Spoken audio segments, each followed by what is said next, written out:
morning, good evening, whatever it is. That's where my brain is. Oh, cool.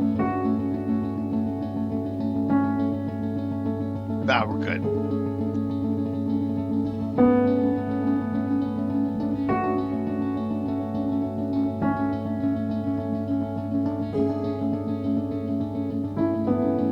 Hey, Tino. Good to see you. Hey, Rob.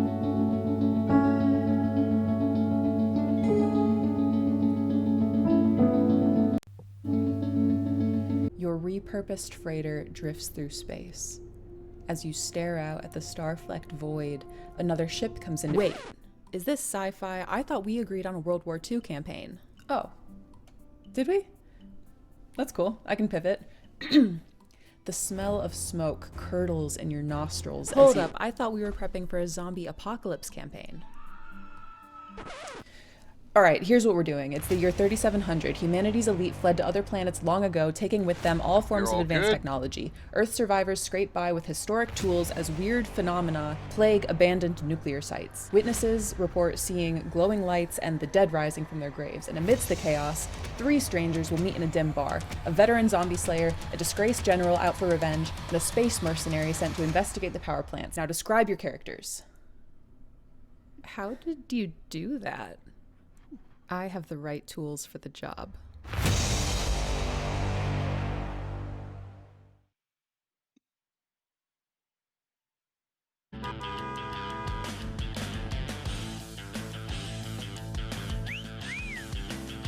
Getting through all my pre-checks here, everyone. You know, I came on like 15 minutes early.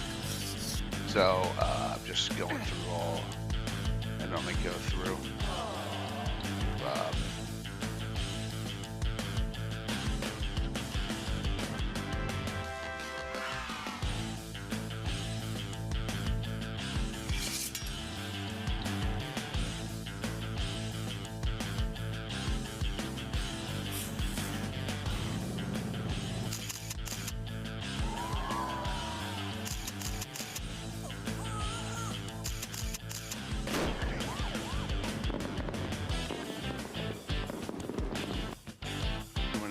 Check, looking for her. We're all good. Hey, Michael. Make sure my shout-outs work. That's a good. Spoken. Came on a good time there, man. The dungeon imagined without end. If I can find it. The curious are the ones most courageous. No. The tree that endures has to bend. From stillness, the mad mage is stirring. From countless voices, the castle takes shape. Zagig will test the enduring. Those unlucky will never escape.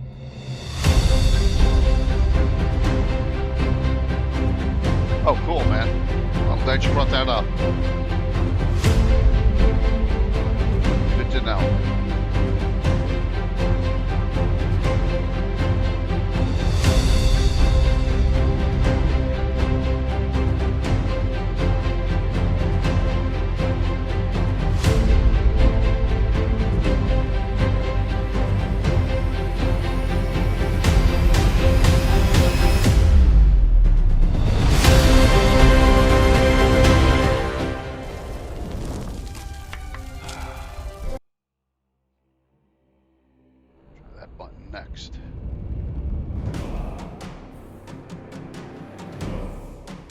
It's all good, man. It's all good. You know me. You do what you gotta do, and you make friends along the way, and you keep them, right?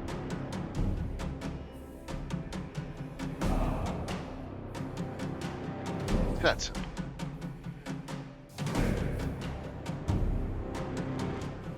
Oh, it sounds that simple. I don't know if it is.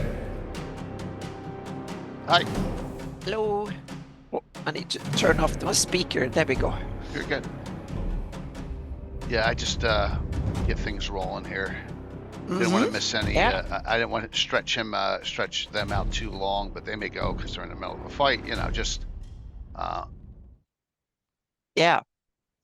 Yeah. So that button. POV, I had 30 minutes before my campaign group showed up, and I was totally unprepared.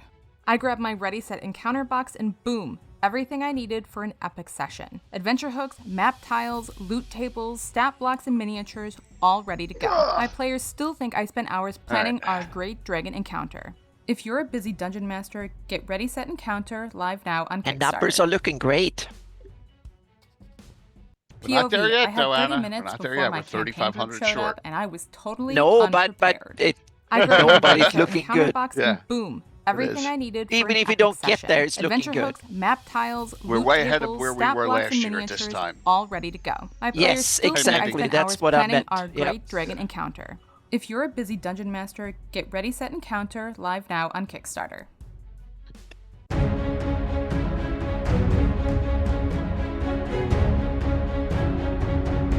What am I doing here? Talking to myself. Sorry, everyone. I'll set the giveaway up shortly. You know, lots going on. Minor stuff. Yeah.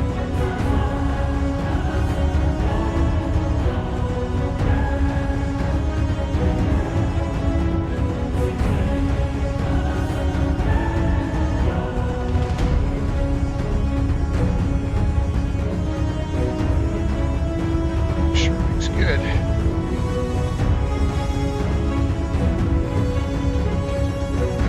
Maybe so. Still got Robert Hartley coming in. Robert, thanks, man. Really appreciate it. We are finishing. That's really kind of you, everyone. We are coming on. We are finishing up our 8th annual St. Jude fundraiser event, and we're at. I'm going to show the totals very shortly, so hang in there. Thank you all. Yes, so we've had 15 channels running, 15 events, 16 events. We've had like 12 different channels going since. Here comes Curtis and called and Abominations Abound. Yeah, thank you all. Let's go. We got some people coming in now. That's good. We got some of our guests coming in. Hello. Show you where we are. Awesome. Awesome. Robert, thank you, man. Thank you. Yeah, hey, Gamer Stark and Curtis, aka Fritz Winchester, are in early there. There you go. And I came on a little early. Robert, thank you very much. I have 500 shout outs, but I know you're one of them in here. I just got to locate you. I really appreciate it. Let's go to the big board real quick here. All right. Thanks, Dale. We're at $27,646 of $32,000 last year's goal. Now, we're ahead of where at the same point last year. So we'll wait it out. We always have sandbaggers. So let's see where. Sandbaggers. Yes, Yep. we always have the sandbaggers. Really cool. Yeah. All right. That's where we are. Everyone has stepped up all the channels. And it shows here, Phantom NJ cranked it out. Myself, Marquis, Darling, Sparkles, Mandy, Orc Skull. There's Eric, Vulcanmish, Strongholds on Hey. down, and Troll Lord Games. All of them. Yes. So we have a huge crew here. We're looking forward to. You know what? It would help if anyone's interested here. I don't know why I didn't go right to this. There you go. There is the to donation tab. We have roughly 50 gifts that are giveaways for sponsors, sponsor giveaways for, and this is separate for the donators, and we go from the highest donator down till we run out for gifts. We got a ton of stuff that I went over last week. We got some signed Larry Elmore's, lots of books, lots of really cool things. Let's introduce who we have on so far. We got people rolling in and out all night too. This is kind of like an open house, you know? Yeah. You know, and in Curtis's case, he's used to it. Well, Fritz is. So, but Eric, kick us off, man. Hey, I'm GM Eric. I'm a full-time professional GM. I do this for a living. I love what I do. It's been a privilege to join the campaign in the Mega Stream in order to drive some money over to St. Jude's. We gave away a whole bunch of hoodies this weekend. Yes, you did. Thank you. Those are really cool. We also gave away some Dungeon Alchemist seed game keys that were Nice. kindly sponsored by Dungeon Alchemist.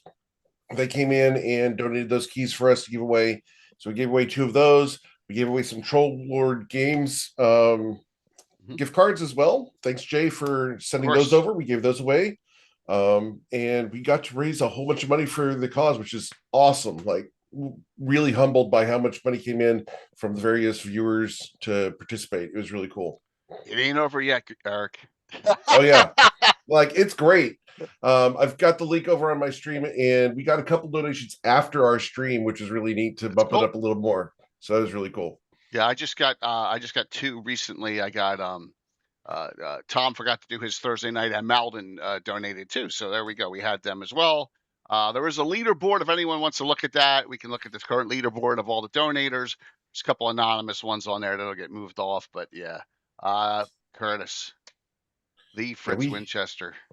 We had a really good time. We did an aberrations focused one shot where they were trying to rescue a missing nobleman, and they ended the session with a critical strike on a beholder to finish off the beholder. It was really cool. Very cool, man. Yeah. Beholders are rough. Fun. Oh yeah, they're really rough, especially level 8. So it was fun. Yeah, and then and then we'll show everyone Tim's 3-headed beholder. 3-eye stalked major eye beheaded beholder that happened yesterday morning during his crazy game. Very cool. Yeah, he's not playing with a full deck. So yeah. Curtis. That's fun. What's up, dude? Every time I think of that, I think of Young Guns. He ain't all there, is he? Yeah, no, he's not all there.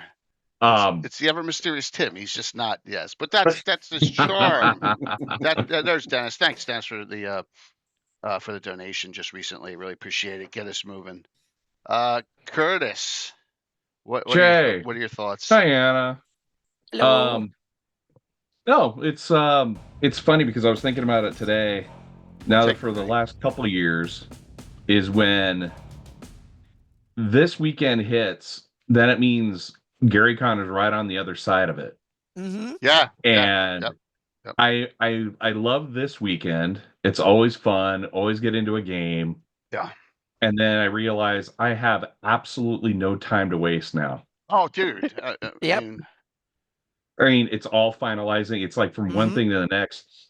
Yep. Coming right off, because we were doing stuff in January too, and I traveled a little bit in January, and it's been one thing after another, and it's all good. It's just you ride this wave, and before you know it, it's going to be April. Yeah, so it's crazy. So oh God, forget it. My brain just went. I'm burnt. I'm burnt out. So I'm gonna sleep in. I'm gonna sleep in today, right? And because I got up super early for Tim's game, and it's like 6:40 in the morning, and I hear this ding ding ding ding ding ding ding. What the fuck is that? My wife didn't turn her alarm off on her phone. Now it wasn't in her. It wasn't. She couldn't hear it. It was all the way downstairs. It's getting louder and louder and louder. I'm like, you gotta be kidding me. Yeah. So I didn't get any extra sleep. So thanks, Amanda. 2 months. Look at that. You're on your way. So yeah, I know. It's like, where's the time go? It's crazy. It's almost March in a week.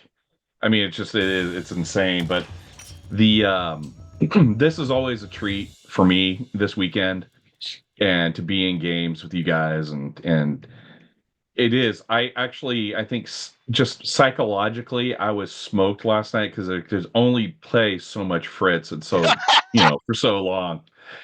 I mean, and again, everybody. I enjoy playing that character, and I hope everybody enjoys the idiocy and the stupidity that goes along with that character. So it is really, really fun. We had a great time last night. So it's always something to look forward to, because every dollar raise is as meaningful to families going through that I can only imagine. So it's such a good cause, and it's a fun time. I mean, if you could do what your guys are doing in a weekend like this, and I'm enjoying myself on top of it, I mean, it's no question. It's such a cool thing.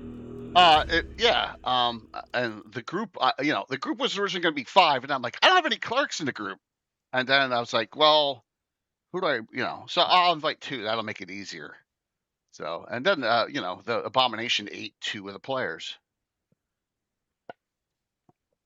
I thought Dwarfs, that no big deal. Well, Ed blowing his roll last night saved him, which I thought was hysterical. Yes, It was just we're going to show that it's pic in so a little bit when we get Darling and Bones on, and or Bones. If I'm not sure both, I know Darling's coming on. We'll talk about that move. I was like shocked. I was like, yeah, that Ed did that. I was absolutely shocked, but it was hysterical. It really was what he did. So you know what? If you just look in chat, everybody still thinks that Fritz and I are the same person. It's like there's no gap in between. Look at like Patrick, Sam's just a horrible human being anyway. wow, But Sam, Patrick, all those people, that's just wrong. but it's Jay, it's always fun. It's being in the games are hilarious, and being in the weekend like this weekend's even better. So if that can actually be said. But but aren't you this guy? I think you still are this guy. That came up last night in chat too. Who wants to get Eiffel Towered by Balfrin and Ed Greenwood? No. That is actually a horrible memory. And you can see it on my face. Thank you for ripping that scab off. That's great. How about this guy? I know. It's a great picture. Just saying. It's horrible. Great picture, horrible. How about this horrible. guy? How about that one? Oh, yes. Now, that's actually really Fritz right there. Yes. Going, look at me, I'm beautiful. Yes, absolutely. That's not that long after you needed to roll a 3 or less, or whatever. 3 or less. Yeah, on a 20-sided die save. Yeah. Yes, and if you could have seen me after that backstab last night, I was doing kind of the same thing I was doing in the room. After I made that roll. So yeah, Fritz really does live on the edge. I don't suggest anybody play this character like that. It is taxing. It's tremendous. It's awesome, but oh boy. You have to build up and then defritz afterwards. Yes. It's really defritz. Yeah. Defritzing is and that's difficult to do sometimes. So yeah, absolutely. But I'll jump in and jump out so everybody can take their Fritz shots later too. I had to just absolutely. And there's look, your good friend Todd Stashwick right there. Mm-hmm. He looks like you're lifting his wallet in that photo. I always love that.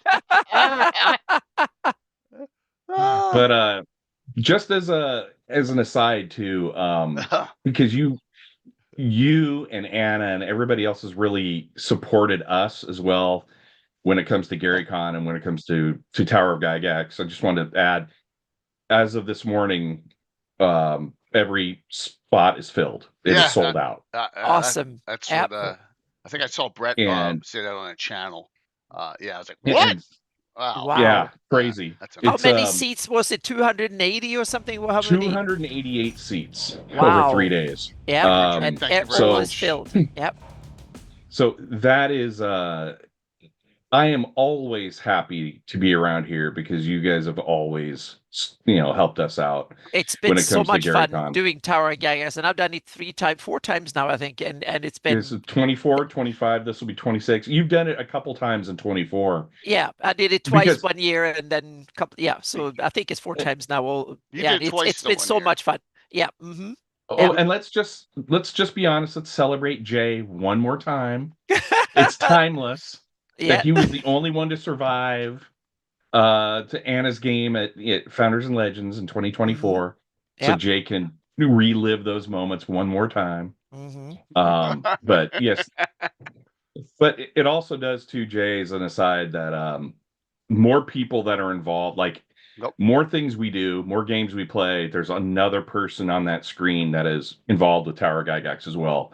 And that's just a shout out to everybody for supporting that and supporting us. We have a really good community, and it pulls together in a lot of different ways. So I just want to be able to throw that Curtis, out. I have some cool ideas for this year's tower. It will be in a way in reverse. Yeah. Mm-hmm. Oh, cool. You know what? I am so open book with your guys' stuff. As Anna, bring it.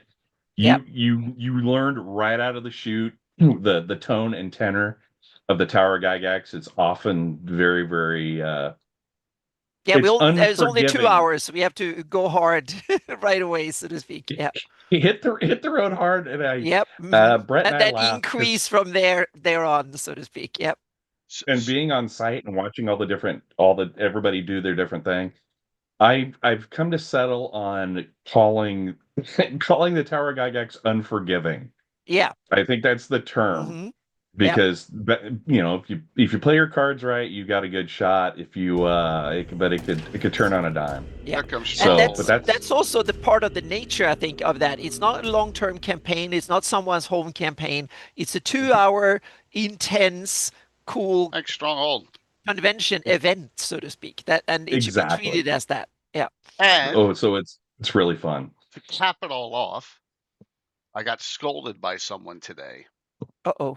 Well, who do you think? Oh, was it me? Well, I didn't scold you. No. You're a minion of this person. Has Josh been at your thing now? Josh scolded you? Yes. Because I said to him, "Hey man, I heard almost all the seats are filled. I'm so happy. Rachel from Marquee and her sister got in my game." It's like, well, how did they know when your game was? Uh-huh. You know what? You go. George! I have $500 Lexfire. Thank you, George. Damn. Awesome. Thank you, George. Yep. I said and the two Gygax. Yeah. And two so Eric, Gygax. If you hear me say, Jay, as your attorney, or if you hear me advise him, I have advised him over so many things repeatedly in the last 3 years. He still does these things. Yeah. All I said was she couldn't get any of my other games. She really wanted to play in it. So I gave her hints and she figured it out. So, and I lied to him. I give her a hint, like, you know what? Friday at 7 p.m. would be a great block to try to get into. Yeah, that's a J hint. Well, yes, I know.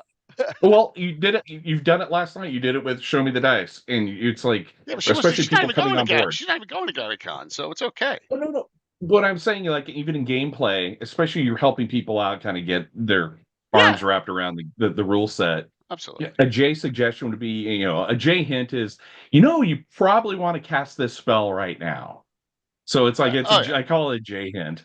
Yeah, absolutely. Here comes Tim from Stronghold, and so cool. And what the good thing is, he can also talk about Tower Gygax. Yes, another. Tim's gonna bring it. So we are now with that $500 from George at Lexfire. We are now at 3. Well, I can't even add 4,000. 4,000 off. We're 4,000 short. We're gonna get it. We're gonna get it. Before I peel out, Jay. Yes, sir. I just want to say, with Tim on, I can say this is the lineup for the block that you'll be running at GaryCon. If I'm correct, it's Tim, Jay, and Greyhawk Mike Bridges. Yep. Which will be a phenomenal lineup. So anybody who's going to GaryCon, even if you didn't get into a block and you wanted to, come by. Sometimes there are drops like any other convention, and you literally everything is set up for you. You literally sit down with dice. Because we'll set you up, and the DMs are ready to rock and roll. But as for this weekend, Jay, thank you again for allowing me to participate. Of course. I really enjoy it. I always do. Fritz is at your beck and call. Well, if you can get him out of the tickling feather, that is. Well, you're going to be playing with Greg Justinius in chat. He got in all 3 of my games somehow, which I don't know how he did it, but he got in all 3 of the regular games, which is awesome. By the way, the giveaway. Sorry. So Troll Lord games tonight. We're going to do 5, 3 10s, a 25, and a 50 gift certificate tonight. All right. First winner will get the 50, 50, 25, 10, 10, 10. All right. Because I got a lot of stuff to start. I have to start going through the winners and stuff like that very shortly after. I got to wait a couple days. Oh, by the way, if the power here goes out, it's because of the storm. I'm in South Jersey, so getting walloped right now already. So just so you're aware. So last 2 things before I let Tim speak, because Tim is just, God knows what's going to come out of his pie hole. I mean, let's be quite honest. I'm joking, Tim. I said today I'm going to jump on with Jay for a little bit, and my wife's like, "Oh, you're talking to Jay? It'll be an hour and a half." So, yeah, I know. so that, and in second, I didn't tell you this last night. I forgot to tell you. I got a text last night, which was, "Whenever you're ready." She's literally printing something out as I'm on a live stream. I mean, are you kidding me? So when I got a text last night and it said, "Whenever you're ready to eat, dinner's done, you naughty golden god." She heard me yell that last night.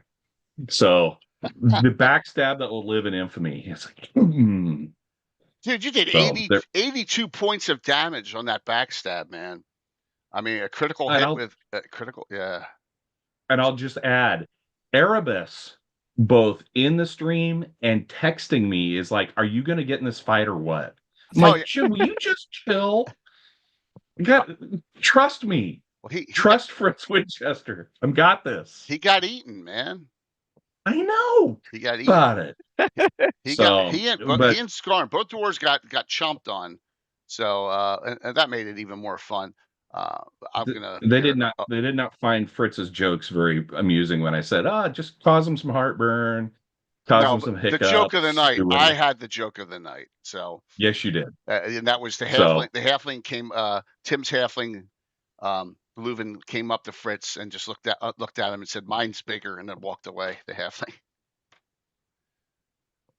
Now, I thought it was funny. So, well, yes, it was very funny. Yeah. But thank you again. I'll bounce because you got a ton of people. Yeah, they're gonna be rolling in. Far more important people than Fritz Winchester.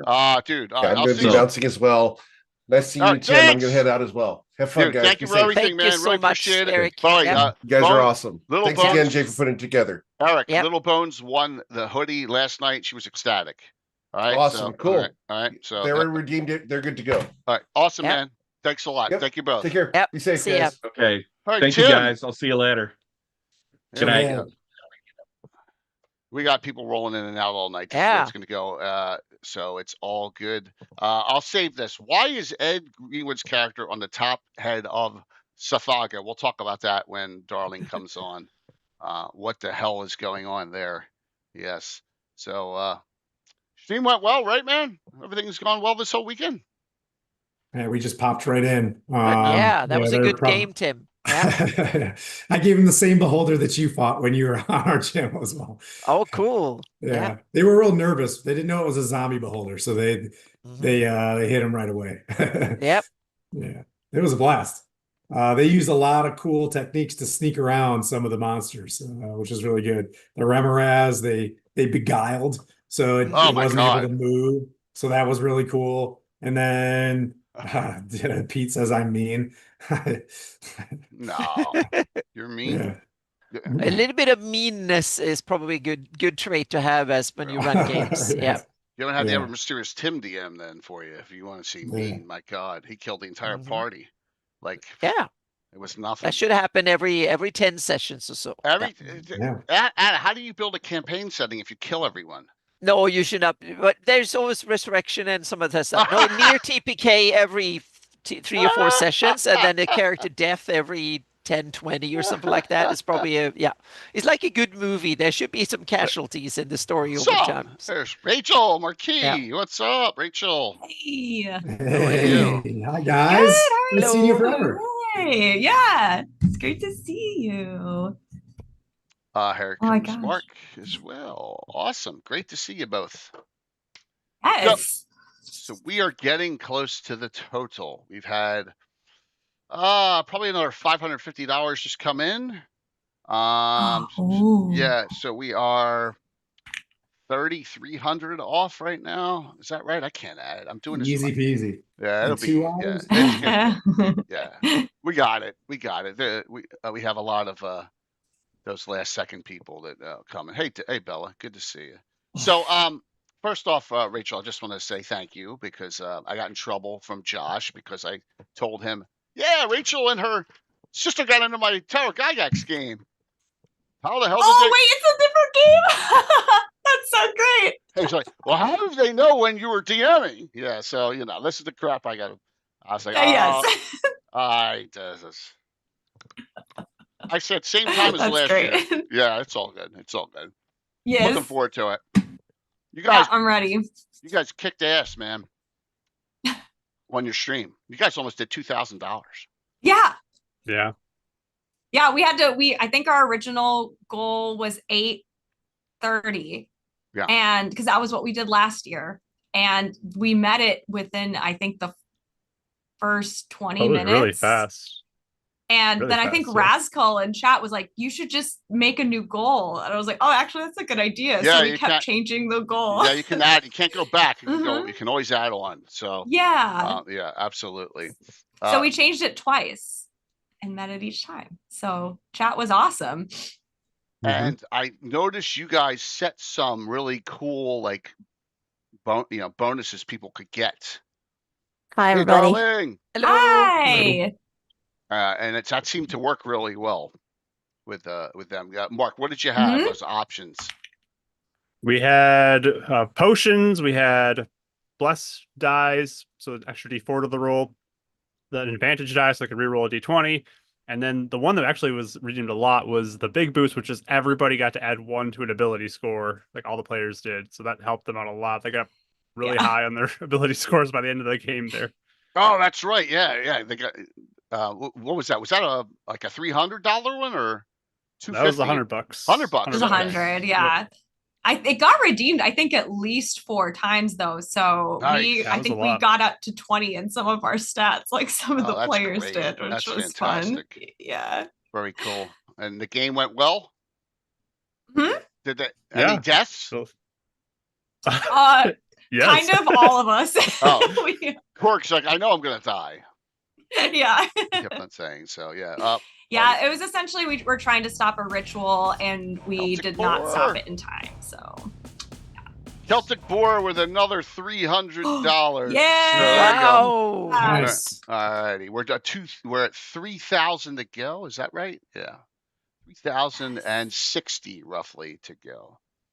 So awesome. Thank you, Celtic. Really appreciate it. So I'm running all back and forth, getting ready for my game and all. Was it the creature from the meteor that came? Yes. So okay. It's kind of the meteor infected the village, and they were summoning in more of them by the end. That was the plot line. Nice. And now very like Resident Evil 4 type of vibes. Okay. Yeah. And you guys lost, so now they're all over the place? Yeah. Oh no. Awesome. Thank you, Gary Kahn live. Thanks, Garner and crew. I know Ed was playing in that. I know Mandy was playing in that as well. We're wrapping up things here, getting closer and closer to this goal of we're down to $3,000 short of last year's. I have confidence. I think this year Amazing, I'm going to be very positive. Bleak is coming, Darling's coming. Please another raid. Disorderly, Rory. I didn't even know you were on. Holy jeez. Thanks, Rory. Thanks for coming on, man. Mark, I didn't have the introduction. I apologize. Everyone who has not introduced themselves, please do. Once again, Darling, kick us off there. Hi, hello, I'm Darling Creepshow. I'm your resident creep on Twitch. You can find me everywhere as Darling Creepshow, painting minis and playing TTRPGs across the internet with all of my friends. 4 years, right? This is my 4th year. I have to check every time. I don't know. Time is a strange fucking thing to me, and I don't understand it. I think wait until you get old. Older. I want to getting worse. I think maybe 5, where Josh did the first year, where he DM'd that game. I believe it. I mean, I could always look back on vids, and stuff, but it's been pretty long.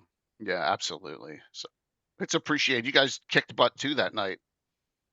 Yeah. It was a good night. I think we ended up raising like $1,650 total for the stream. Yeah, really good. Good job. Really good from everyone. Every bit is appreciated. Every little drop, doesn't matter. I just appreciate everyone's assistance. Really, really thank you. Bleak. Yes. Welcome. Hello. I'm Blake Season over from Folk and Myth. How's it going? Great time this year again. We had we had our game last night. We're kind of in the what I like to call the graveyard shift on Saturday night, but we pulled in 550 last night, which was It's 50 over our fantastic. goal, which was Yeah. 400. So we had a great time. We had a whole bunch of raids, a whole bunch of people came in, and I have some Troll Lord gift certificates to send out to Mech Boy and Cool. who else? When I have the list somewhere, I have the number. I know, the names. dude. Trust me. I'm like, I gotta get them out now because I'll never remember them all. You know, it happens So, every stream. It's like, oh my god, yeah. gotta get this stuff out. Yeah. So it was a lot of fun again this year. I always run stupid games with weird stuff going on and funny stuff going on just because it's late night and we have fun. And yeah, everyone was really excited and we had a good time. And again, a pleasure to take part in this great cause and to play with some great people. And again, thanks, Jay, for organizing this. I know it must be a huge pain in the ass every year to kind of put all this together. And kudos to you for always putting this together and getting it happen. And Creep, you got that $20 you owe me? It's $20. Give. It's a routine, right? It's a routine. It's a routine. Got to get it down. It's just there's always wrenches that get thrown into things. But this year I had everyone went off. No stream did not go out. That which is great. That's the especially when you have raid after raid after raid and it like snowballs, right? And that's the important thing is that you have that continuity there. And it went you can off. see that people people stick around too, which is great. Like even us last night, we were really late. But people that came in with your raid, like a huge bunch of them stayed on, whatever, even if they just had it on the background or whatever, like people hang out, which is great. And we were getting donations up until the very end. So that's fantastic. And everyone's been very generous in the community. And for us, it is, it says something that, let's just be honest, we're not Asmund Gold or Ninja or any of the, or who's the one that's Alan Grody's niece? I can't even Emaru. I was shocked when I found that out. That was unbelievable. We're not streamers that make tens of thousands of dollars a month at this either. Everyone's does it for the love of doing it for the most part, right? Some people make money doing this. What's that? Yeah, tell me. On the wrong channel. Staying afloat. Yeah. And so the community is very generous. Absolutely. So 100%. And let's take a look at this. And I think I'm going to be able to bring this up for everyone here. So if I go, there's buttons here that I can click. All right, so we're now at 29 of 32. If I click this, it should give us for this. Yeah. All right. So that's so far with this named community stream team, $143,000, $143,400. But that does not take into account the first 2 years, and then another year where we had a different named Greyhawk team, which I think we did 5,000. So there's another 8,000 added to that. So we're over $151,000 so far in the 8 years that we've done. So, and that's awesome. Thank you. And we just surpassed 100,000 last year. So it's going really, really well. Like I said, I appreciate everyone's. There's a lot of people that are on this that like there's Blue Box. Like we got a lot of old members and stuff, but like everyone had their teams here, which is great for the most part. Chuck's not on, so I can make fun of him. Yes, but Chuck's really stepped up with giveaways. Once again tonight, a 50, 25, and 3 10s. I'm going to give away 5 for Troller Games, exclamation point drawing to get in on that at the end. Anyone have any questions of any of the other streamers or darling Patrick, you've given enough, man. That's King Ancient Gamer. Thank you, Patrick. You have given enough. You did not. You can't stop Patrick, man. I know. This I know. perpetual motion machine of giving. Yes. That amount there, that was thank you for letting Tim abuse me for 5 hours. That's what that was on Saturday morning. Because Tim, right, Tim? Did you take Jay into your gym, Tim? Well, no, Patrick, that's Patrick. He wouldn't like it in there. I promise. Yeah. We're talking about the ever mysterious Tim. Yes. Yeah. And All right. On that note, I'm gonna take off. I gotta go eat dinner. Have a good night. Yes, Bye. thank you, man. Tim. Appreciate it. Thank you for everything. Yes. Yeah, Patrick's right. Yeah, Patrick. They show a lot more now. They don't hide it as much. Yeah, so you can go right on and see where you are on the board, which is really neat too. So, the leaderboard. Who's the? Do we know who the top donor over all these years has been? Lifetime? Only I do. Only you do. Yeah, the top because they're You have some anonymous ones. Yeah. Yeah. So every year, all right. So here, I'll show you. We can show this because we're not hiding anything. It's public. So this is Rob. Rob will be on hour 2. He matched dollar for dollar up to $5,000 on his channel during his stream. Look at Rob. Wow. Okay. But see, the Anonymous 2 and Anonymous 4 are that other individual. Yeah. So and they want to remain anonymous. They have been since day one. Yeah. So they just give it at key times of it. So yep. It's really great. Amazing. It's great to have many different people. I don't care how long. It's $5, $10, doesn't matter. It all adds up. So, yeah. What am I doing here? Oh, darling. So, the game last night, right? What the hell was Ed thinking at the end there? Ed was thinking that you wouldn't actually really let him die. Yeah. Greenwood? Yeah, Ed's character, Ravalantar, just says, I'm going to teleport on top of Sathaga's head, and I'm going to retributive strike my staff of striking. I know I'll die, but to take this thing out to save everyone. Because at that point, it had only eaten one of the dwarves. So Skarn was swallowed, and then Erebus got swallowed the very next round. But his problem was he rolled a 98. He teleported 50 feet in the air. He didn't tell him because of the variation, and he fell basically onto him. But they killed him that round. He would have killed himself doing that. So actually, he saved himself by teleporting high by accident. So I thought that was interesting, right, Curtis? Funny. Yeah, it was hysterical. It was really a good game there, and we had a lot of fun. Any highlights, darling, from that event? Oh man.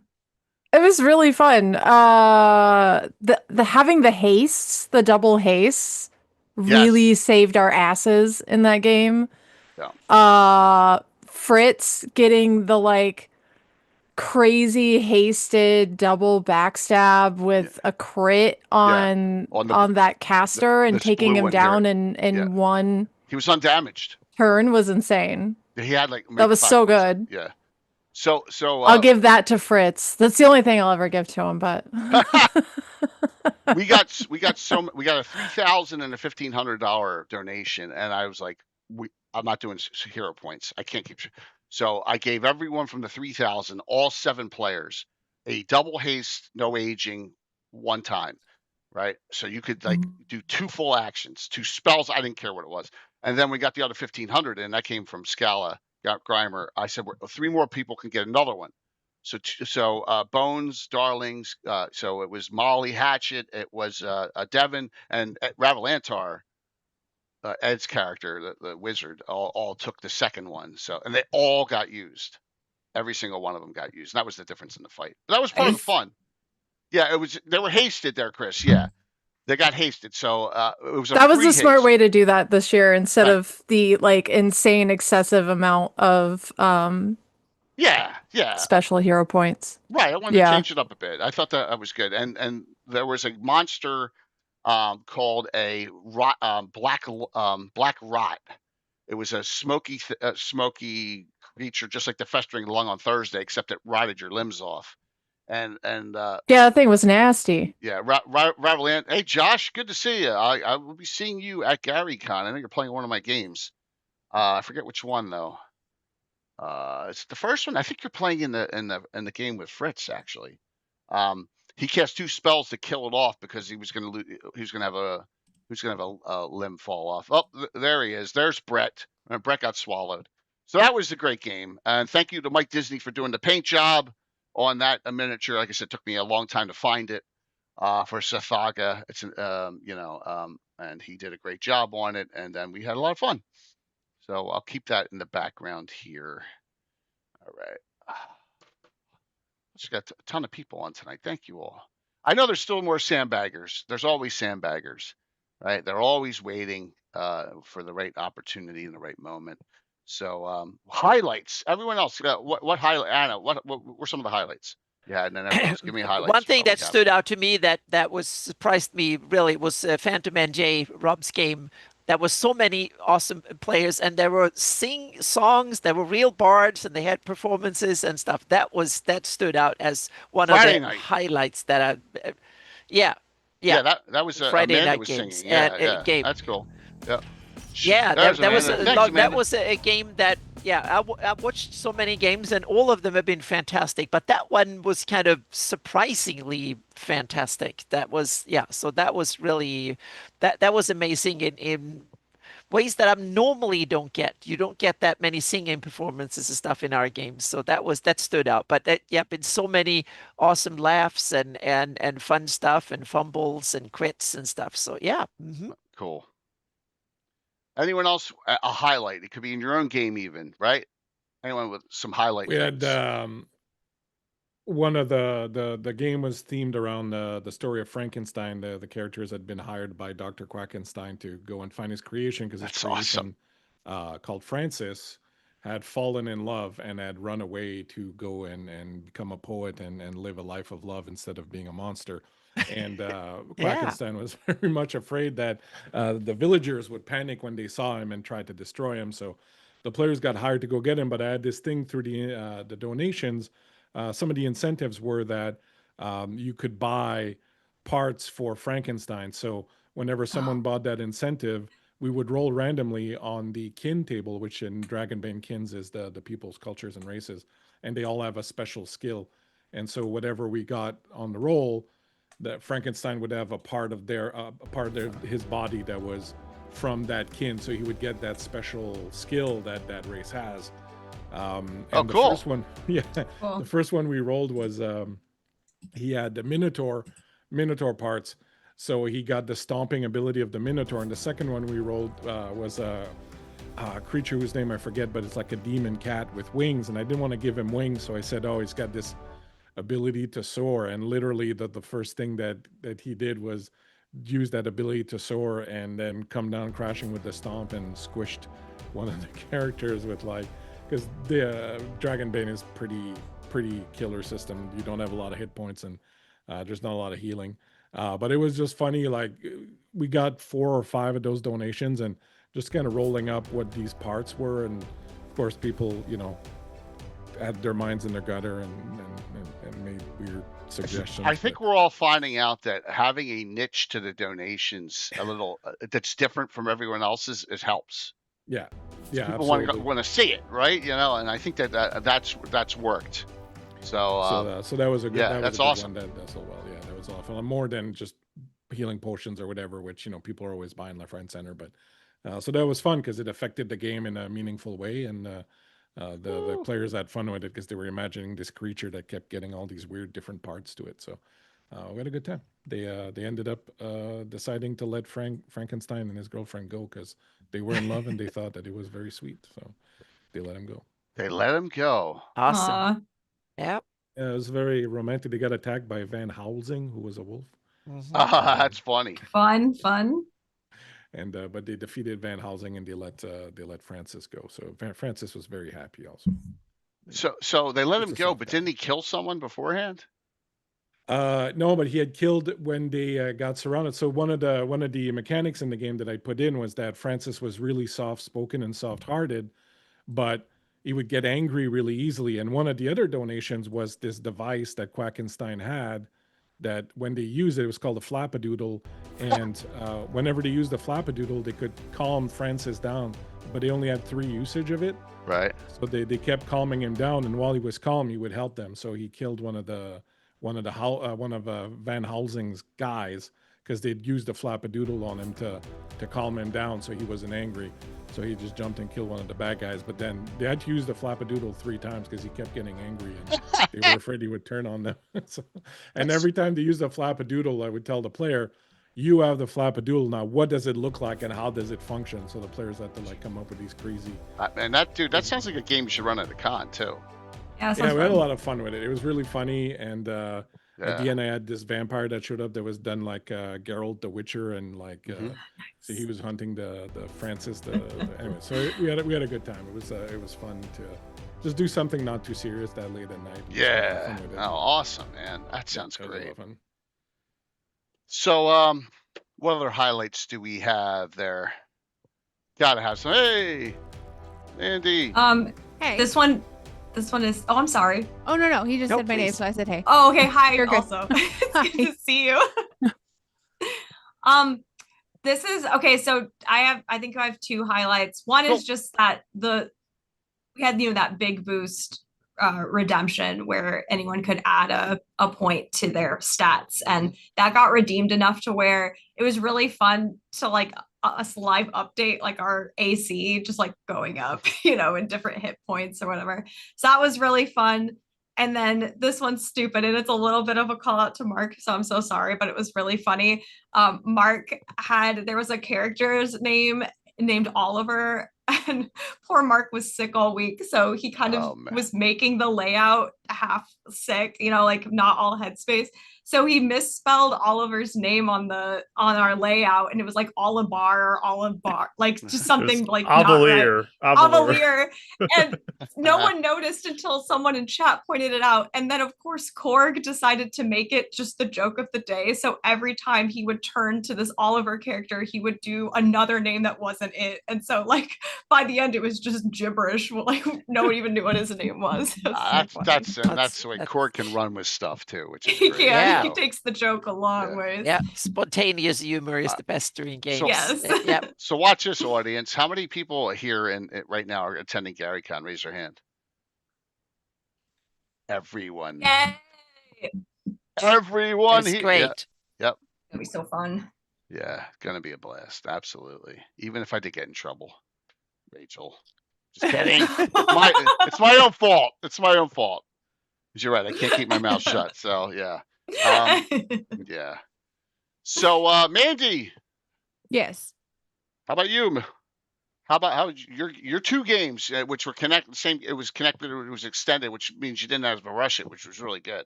Yeah, we got to finish it, which was amazing.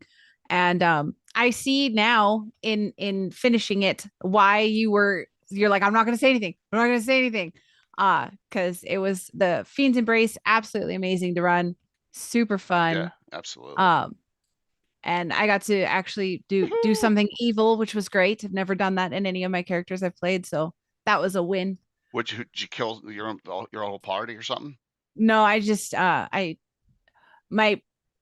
I was rogue, the other players were trying to pay me off to help them find it, and then I ended up taking it and putting it on and running away with it. It's cool looking, isn't it? Yeah, and it was a great story. It was super fun, and it was so much fun. All the players got together, and especially under most people, everyone here gets on tables all the time, and there's always, most of the time getting people to show up on time is like the hardest thing. But for this, they were there almost 45 minutes early because everybody was so excited for this event and just geared up and ready to go. So it was so fun. And everybody had just the greatest attitude about it because it was fun. It was great. That's fantastic. And any deaths in the party? Nobody died. Some people got Brungal got like basically one tapped. Poor guy.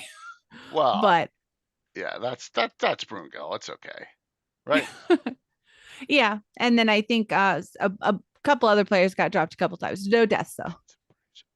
All right, so I didn't find the actual cover of the dungeon, but here, yeah. So here, does this look familiar?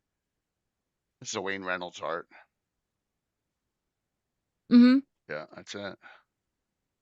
Fiend's Embrace. It's demon skin, if I recall. Yes. great fire resistance and a lot of other abilities. So yeah, definitely. Yep, one character in my campaign has it as well. So there you go. Really cool. Good. I'm glad to hear that went well. What are we at now? All right, we're under 3,000. We are under 3,000. So I'm gonna send a message to someone here, and we'll get this thing rolling. I just sent something to someone there. Okay. Anyone else with any other super highlights there? Something that man, see, and that's why you think some people are crazy. A lot of people will try to watch every single one, and I'm like, there's no way. I just can't, with all the stuff going on, and especially to run your own games, it's almost impossible, right? But there's a lot of people who do, like, they do that. They watch all the stuff on Virtual GrowdCon, or they watch as many as they can for this. Who in the audience caught a majority of the events? I'm just curious on what your thoughts were, because it was a fun time this year. You lurked in most there, Cool Drama. Well, that's cool. Lurking's fine. I lurked in like everyone too. Well, that's cool. You were on a lot. Yeah, you were on a lot. Yeah, they were all fun. So I think I went. I don't think there's any of them that I didn't spend time talking or hanging out in all of them. They were great. Good. Yeah, Tux, you were in almost all of them too. I saw you a lot too. Moose, you were in a lot of them too. Fourth, yeah. Thank you guys. Really, I appreciate it. Okay. I love just watching the wave of people go from stream to stream too. It was always really fun. It is. Yeah, very. Draxler, thank you for another donation. I know that's not your first and not your last. Oh, the number just went way up. I was just going to say, the number just went. Anonymous just donated another $5,500. Wow, we are. They donated. Yes, we are. We are $2,700 past the goal. There we go. Yeah, that is fantastic. Thank you very much. Thank you. Thank you. Yep. Yes. So I just saw. I just saw that. Yeah, I know. It went way. Yep. I was like, what? Thank you very much. Really, really appreciate it. We are all right. So we are $2,700 past. Which means now look what we got to do for next year. Exactly. Yeah. Oh my! Thank you. It's getting harder every year. Yeah, it is getting harder every year, but that's okay. More fun. It's a challenge. But more fun as well. Mm-hmm. Yeah. Yeah. This is the first year that I was confident we were going to do it. Last year I had my doubts, but man, we really things came up, stepped up. So the gifts will go top all the way down till we run out. And I don't know what the cutoff is this year. Last year the cutoff was like 140 to 125 was the realm for donations to get something. Yeah, thank you. Hey, I appreciate that. Hold my beer. Thank you. But I'll get going on that once I close this out. I got to leave it open still for a little bit longer. So Jeff, thanks, man. Really appreciate it. Are you going to GaryCon this year, Jeff? Are you going? I want to make. Hopefully you can. I know there's a lot going on with a lot of people. Yeah. So, what can we do to improve things? Always want to know if there's something better we could do. Yeah. That's tough because everything moves pretty smoothly. Like I feel like there's a really good rhythm that everything's kind of gotten into over the course of the if it ain't broke, don't fix it. Handful of years. Exactly. Yep. I'm just This is the 8th year, so I've had time to. We've had time to make mistakes, and we did in the first, especially the first 3 years. When we did get sorry. No, go ahead. Go ahead. I was going to say, and then get one new streamer a year invited into it or something like that. So you can, this year. Just like a good party with players, you should have one new player at the table. That's always fun. Always keep growing. Yep. It was absolutely wonderful to get invited. Big thank you to everyone. You guys are all so nice. For you and Eric for participating in all that, I will be sending out stream team invites, by the way, as well. Oh, okay. Well, thank you. Of course. Always. And it's a cool thing. It's we'll have always add to that. So there's Rob. Hello. Hi. Yeah, legend. He's always he's got the best of both worlds. he donates a ton of money. So that's just number one, just to say that Rob is a great guy and donates a lot of money. And he always donates the second highest amount. And he basically gets the pick of the litter right there, Rob, for gifts, because the first one tends to pass, or for the most part, get an Elmore print or whatever. So, so is this one is this what you're taking this year? The dragon, yeah. Yeah. You know already. Yeah. All right, there we go. That's awesome. Yeah, the limited edition Golden Dragon of Yep. Chaos from the 80s. It's numbered. It's number 50. The box has been opened, but it's never been used. It's yeah, it's an old Partha. Yep, that'll be okay. Well, I can put that aside. So I'm gonna head out. yes, thank you, Jay, Mark. again If you for guys are inviting us. It was a lot of fun. Yeah, absolutely. Thank you. It was Yep. good Thank you for to everything. see everybody and everyone's streams, and thank you everybody for Really appreciate it. We'll see you donations. in person at GaryCon. We'll see you guys Yes, next month. that'd be fun. Yes. Absolutely. Good job, All right. everybody. Bye, everybody. That's Bye. it. Bye. Yeah, fun time. So, Rob, Yeah.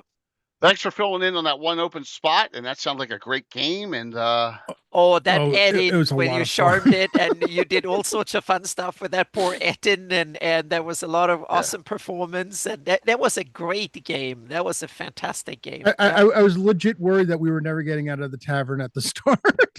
Yep. They did not seem to be in any great rush to go anywhere. well, Yeah, that it was not much combat, right? But it was so much awesome role play. There were performances. There were all sorts of fun stuff. So that was a game that broke the rhythm, so to speak, in a good way, so to speak. Yeah. I think it was because Gianna and Amanda got to play together for the first time. They were like best that friends was and, Oh, yeah. And Dave played a stubborn gnome that didn't get it, and that was also a lot of fun. That was. They're not just sitting there. We're just enjoying the show because the two of them, between the two of them flirting with the NPC, and just what flirting? It was so much fun. I'm kidding. There's never been any it was so flirting much during fun. the games. No, that never happens. Oh yes. Probably the only reason there wasn't a hookup was because someone forgot which rooms numbers they had. Oh, that's funny picked too. One room that didn't exist. Yeah. That's funny too. But Amanda and Gianna, they were fantastic. It was having them in the game. It would and I got lucky because Amanda was she volunteered to play in the game, and she's like, I've got, if you need someone, I've got a friend, bring them along. And next thing I know, I've been talking to Gianna for 2 minutes, and she's like, well, I've been talking to my husband, and we've got ideas, and came up with this entire backstory for the character, and she went right with it. And it's now we now have a little rule in my game, apparently, where my paladins all have to have a shtick.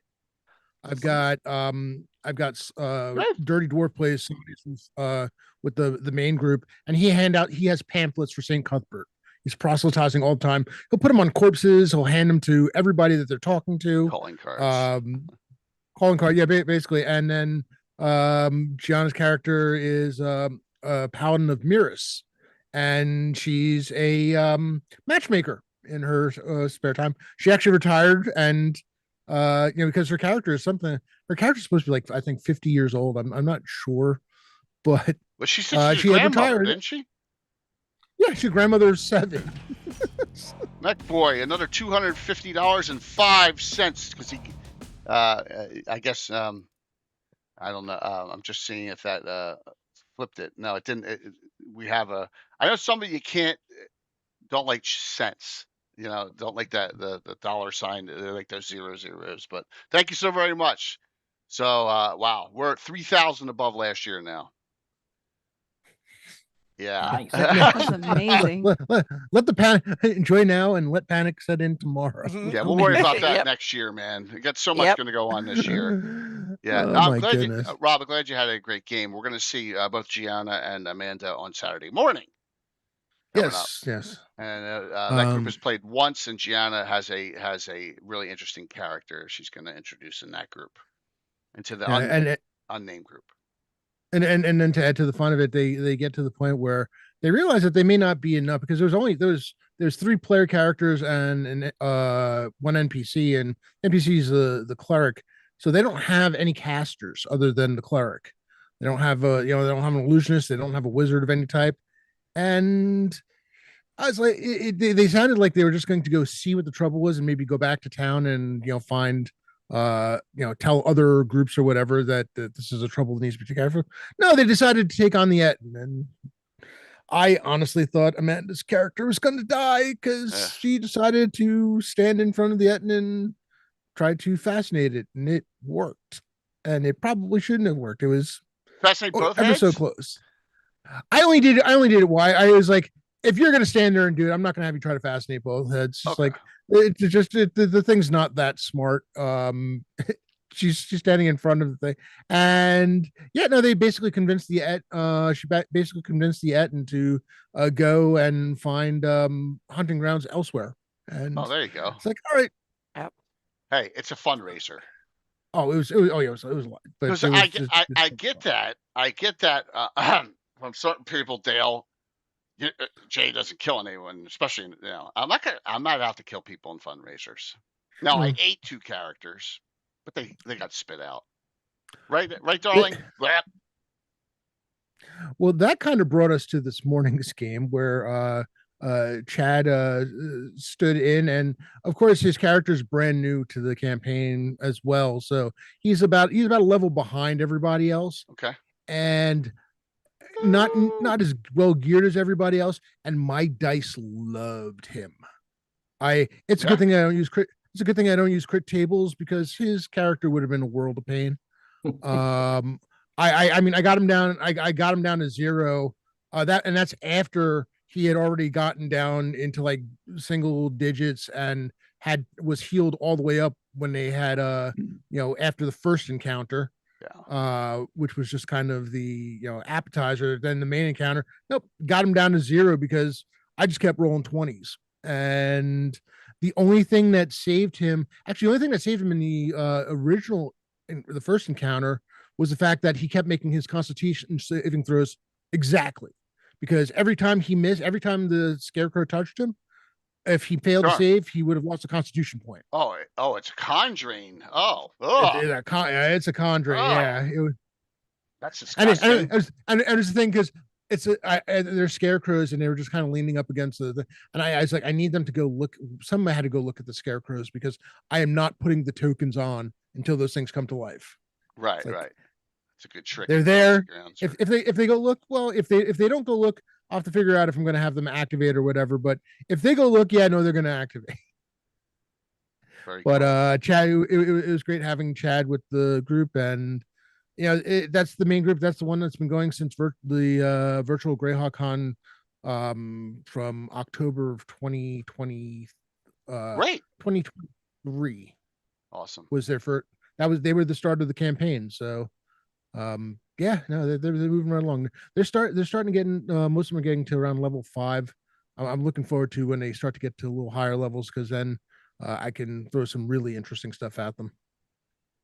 So, the ever mysterious Tim is here. Hello. Yes.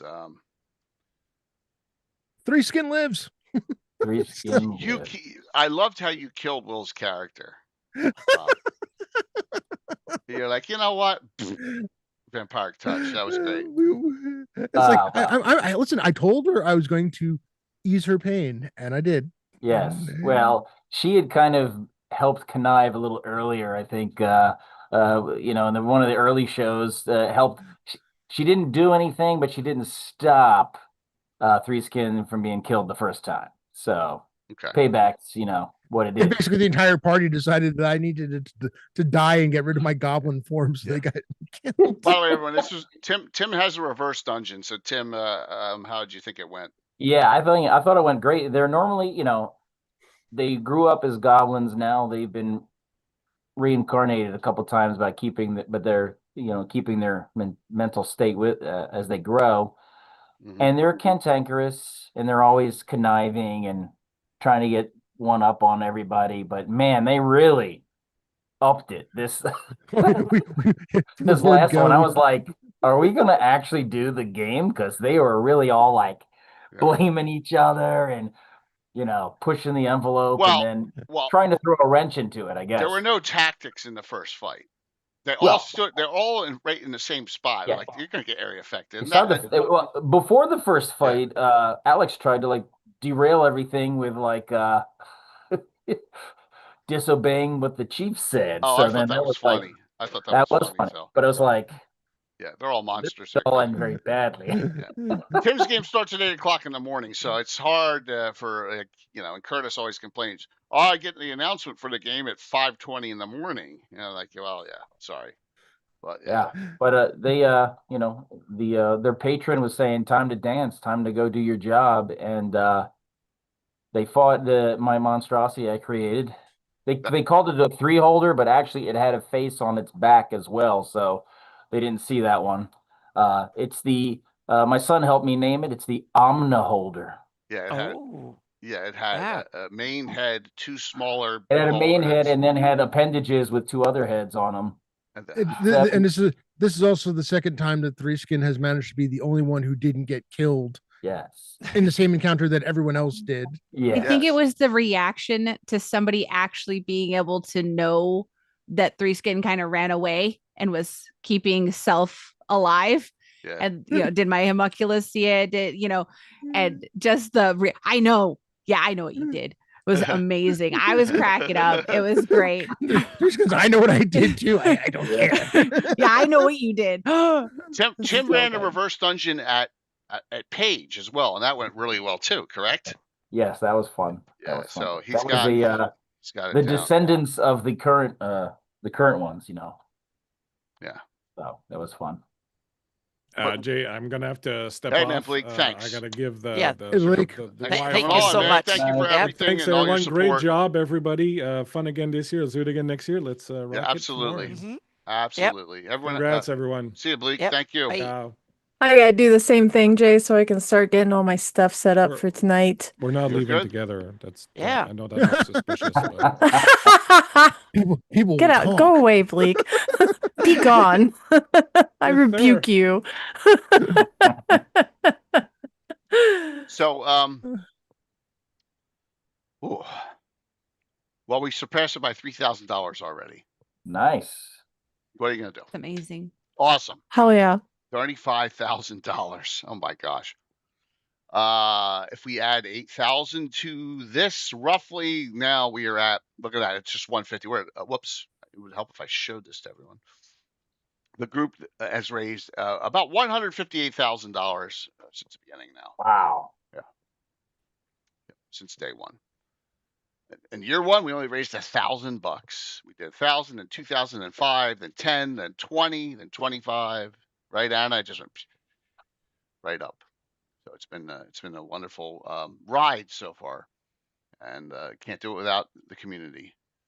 Cannot do it without you all. Okay, what other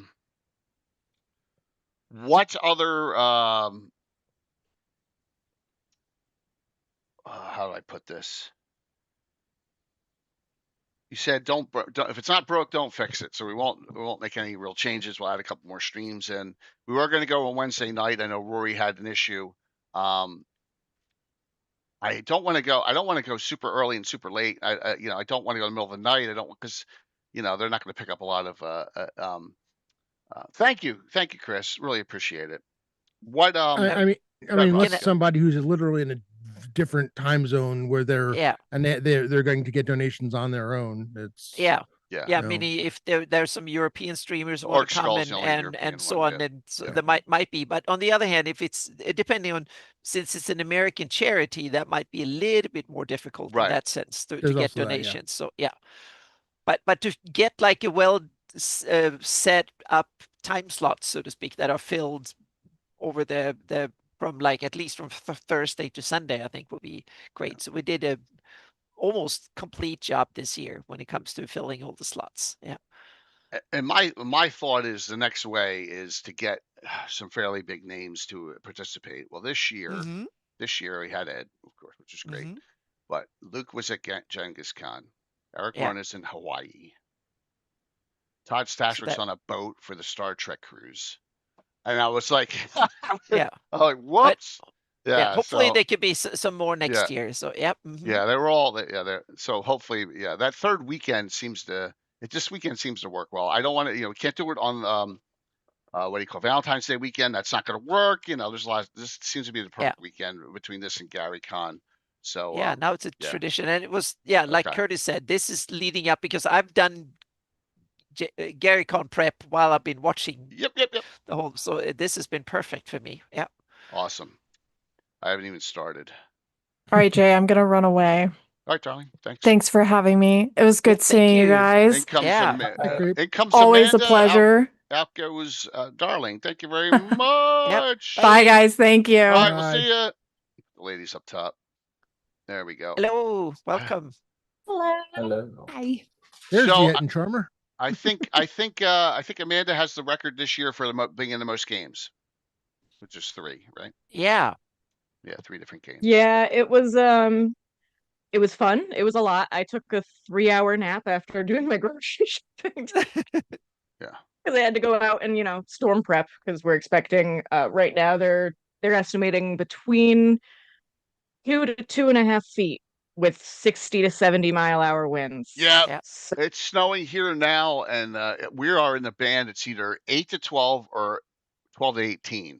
We're right on that. We're right on the line in South Jersey. So I can report where it's 20. It's between 20 to 30 is what we're expecting. Wow. 65 to Yeah, 70. I can report Southern California has sunny and 76 degrees. Yeah. Yeah, we're 13 to 21 inches here. Yep. North Jersey. No, it's glorious blue skies and 76 degrees today. So it was awesome. So I had to walk Chico twice, so he's exhausted. Well, what hurts is the other snow we were finally starting to see the beginning of the end of it, and then boom. Yeah. Well, because the other snow we got 20 inches, but it was light, fluffy snow because it was so freaking cold. This time it is not as cold, which means combined with the heavy winds, like we're all prepped and ready, expecting power outages well across the entire county. So and that's the beautiful thing here. All the mountains are white and glistening, full of snow. So it's gorgeous here right now. So it's very pretty in my backyard. Yeah, it is pretty. It was like just starting to see. I mean, I'm at the point where because there's been so much snow, I was just starting to see grass, and like my mud didn't need to get any more watered. Right. But here we are. Yep. I'm so glad to not have to shuffle snow. Yep. This whole charity weekend was a blast, and I've been listening since Gabbin started, so I've heard my exploits be chatted about several times, so I won't go into it. But it was an awesome game with the editing and stuff. That was great. so good. I would love for you to give your thoughts on playing Morwenna.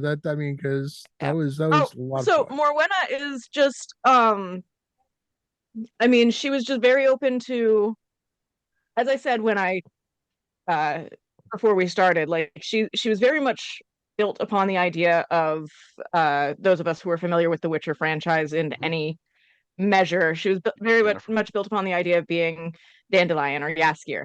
And so she, go big or go home. Like, sometimes you got to do the stupid thing. And for her, the stupid thing was standing in front of the and going like, well, I'm going to die or it's going to work.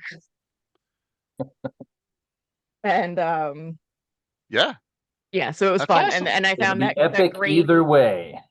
I was like, and I found that great song to give lines of throughout. Yeah, that was pretty good. I saw that. That was pretty good. That was spontaneous because it was so damn good. Yeah. Well, I'm like, I've been playing a bard, like you gotta sing. You gotta give some liveliness to it. And then of course playing off of Gianna, who has been my friend for 14 years. And as I've explained to Jay, like Gianna and I basically like share half of a personality each. So we just by the way, she and I share the other half of the personality apparently because we have a lot of things in common. Yeah, well, the other half of mine is shared with her husband. Like we're I've regularly sent her different memes that are basically like, I will find you in this life and the next life and the next life, and consider this a warning. Because we complete each other as human social creatures. Wonderful. Awesome. Yeah. It was great to finally this was actually the first time we've ever played in a game together. Like, we've been friends for 14 years, and we've been D&D and tabletop and video game nerds the entirety of the time, and this is the first time we actually got to play in a game together. So it was special. Yeah, that's awesome. I am honored that I was had the opportunity to do that for you. Two of you. And of course, getting to play in a game with, it's always wonderful to get to play with Bella, and with getting to play with Myriad. Darling, which was Myriad as well, but like getting to play with Darling and Bones, who I had met at Page but hadn't had a chance to actually play in a game with, and then of course Ed Greenwood, like, well, yes, it was just so magical. Yes, and here is the highlight pick, of course.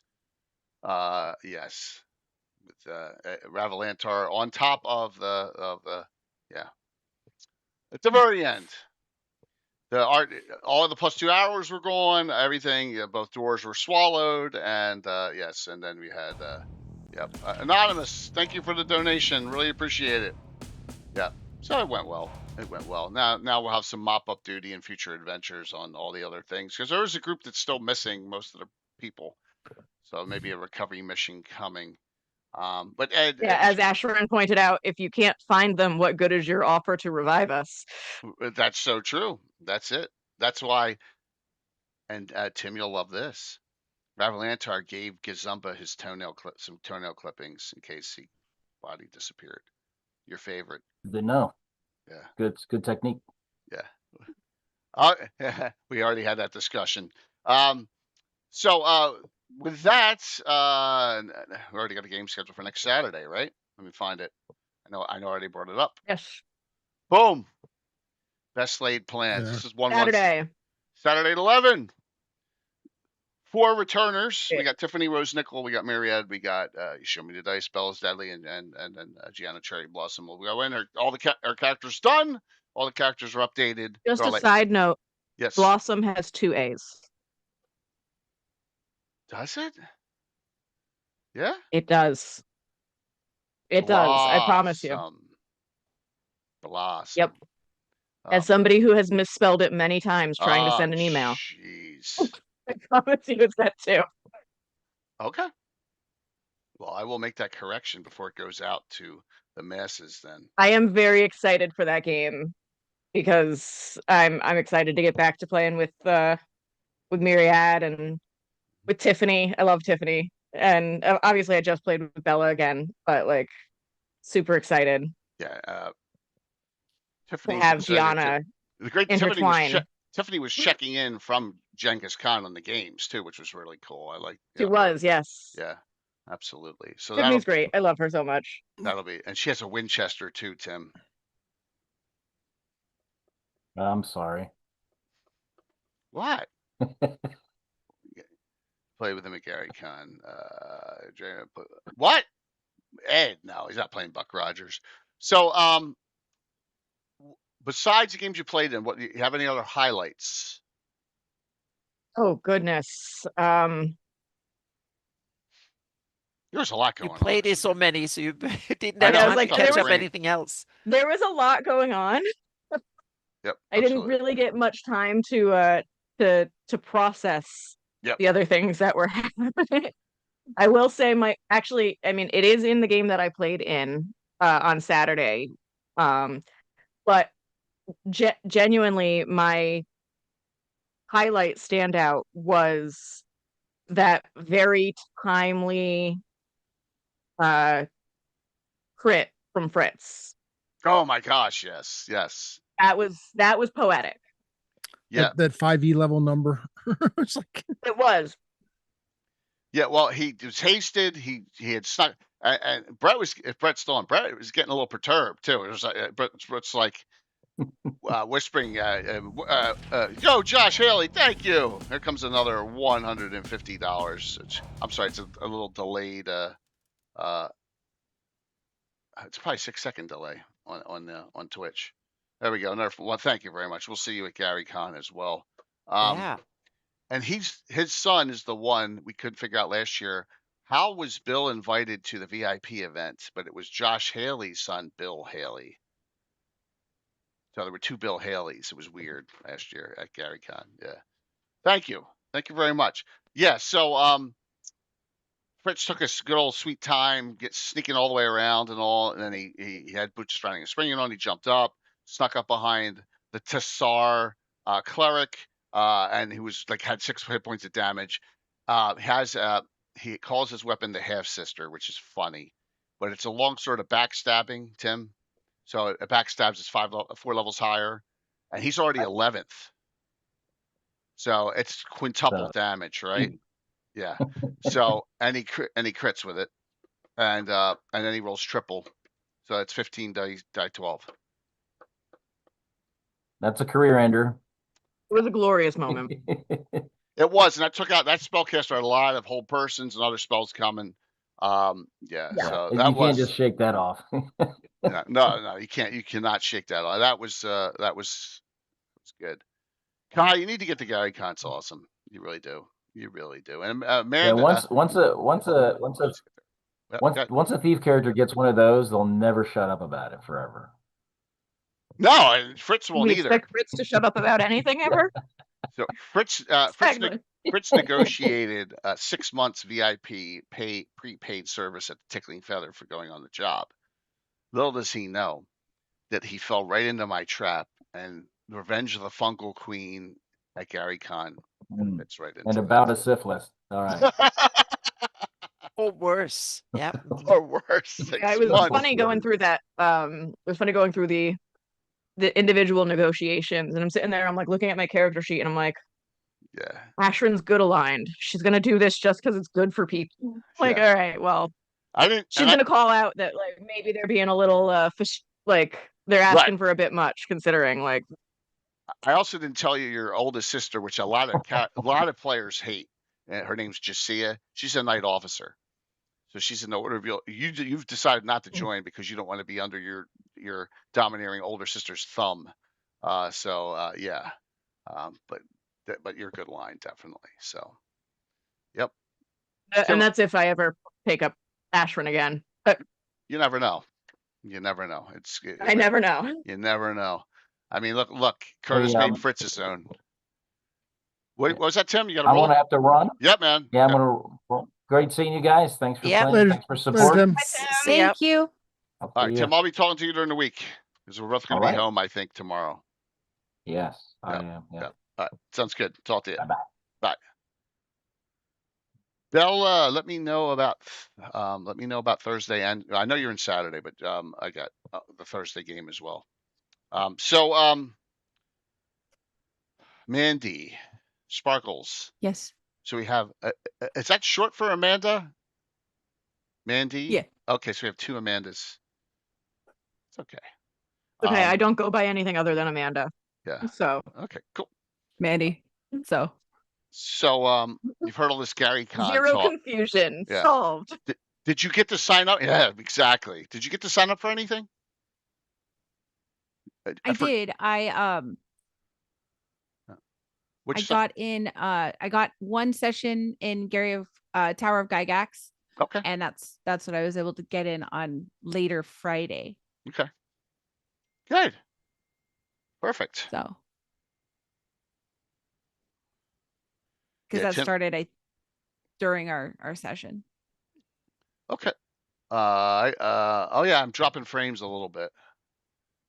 It's the weather. The weather here. I mean, who knows? If we lose power, I'm going to be pissed off, but we'll see. It's not that windy here yet. No, good. Great. At least it'll happen after we're going to hit the number. Yeah. And the great thing about that is you don't even know who's DMing for you yet. It could be some legend. That's true. Yeah, that's true. I have no idea. I was just advised that I should give it a shot, and I'm excited Absolutely. to. And now that I've read more about it, I'm even more excited, to be honest. And it's a lot of fun. Yeah. It was a lot of fun. Yeah. And completely serious, but also a side note, like a lot of us were watching your session the other day, Jay, and we have decided that maybe we need to build a bingo card. But on the bingo card for your session, we have to have the Jay Dad clap for next fundraising event, because it is so good. It's adorable. It is so top tier. I'm not even teasing about it. It's amazing. All right, you're gonna have to mock me. Go ahead, do it. It's not mocking. It's not at all. It's okay. Yeah, that's awesome. But I would if it was something to actually mock. It's we were talking about it in the sense of like, I've never seen a dad clap so good. It's so perfectly executed. It's clap. so good. Oh man, it's so good. Okay. Well, it's the pure excitement when it takes over you. It's so wonderful to see. It is. Glad everyone's having fun. I'm having fun too. That's the whole thing. As long as the DM, everyone enjoying themselves, while raising money, that makes it worthwhile. That's how you build a good community. Everyone enjoys it. What are you drinking? It truly is. What do you got there? I'm drinking Prosecco. Oh. Nice. Damn. I'm celebrating. We hit our goal. Damn. Yeah, Prosecco's we did. good stuff. So with that, also, Kai Hawkeyes, I don't know if I didn't say, he has these custom build DM screens. So you get to choose the top tier one. He actually has ones that he'll insert iPads into the DM screen for you. So it's really neat. So yeah, that's another big donator gift. I'm gonna have to compile all those. I'm just looking around here. Yeah. Did experience, no one went up from yesterday. That's okay though. So all right, what audience questions does anyone have or commentary? You thought I just saw a snake behind Mandy, but it was a black cat's tail.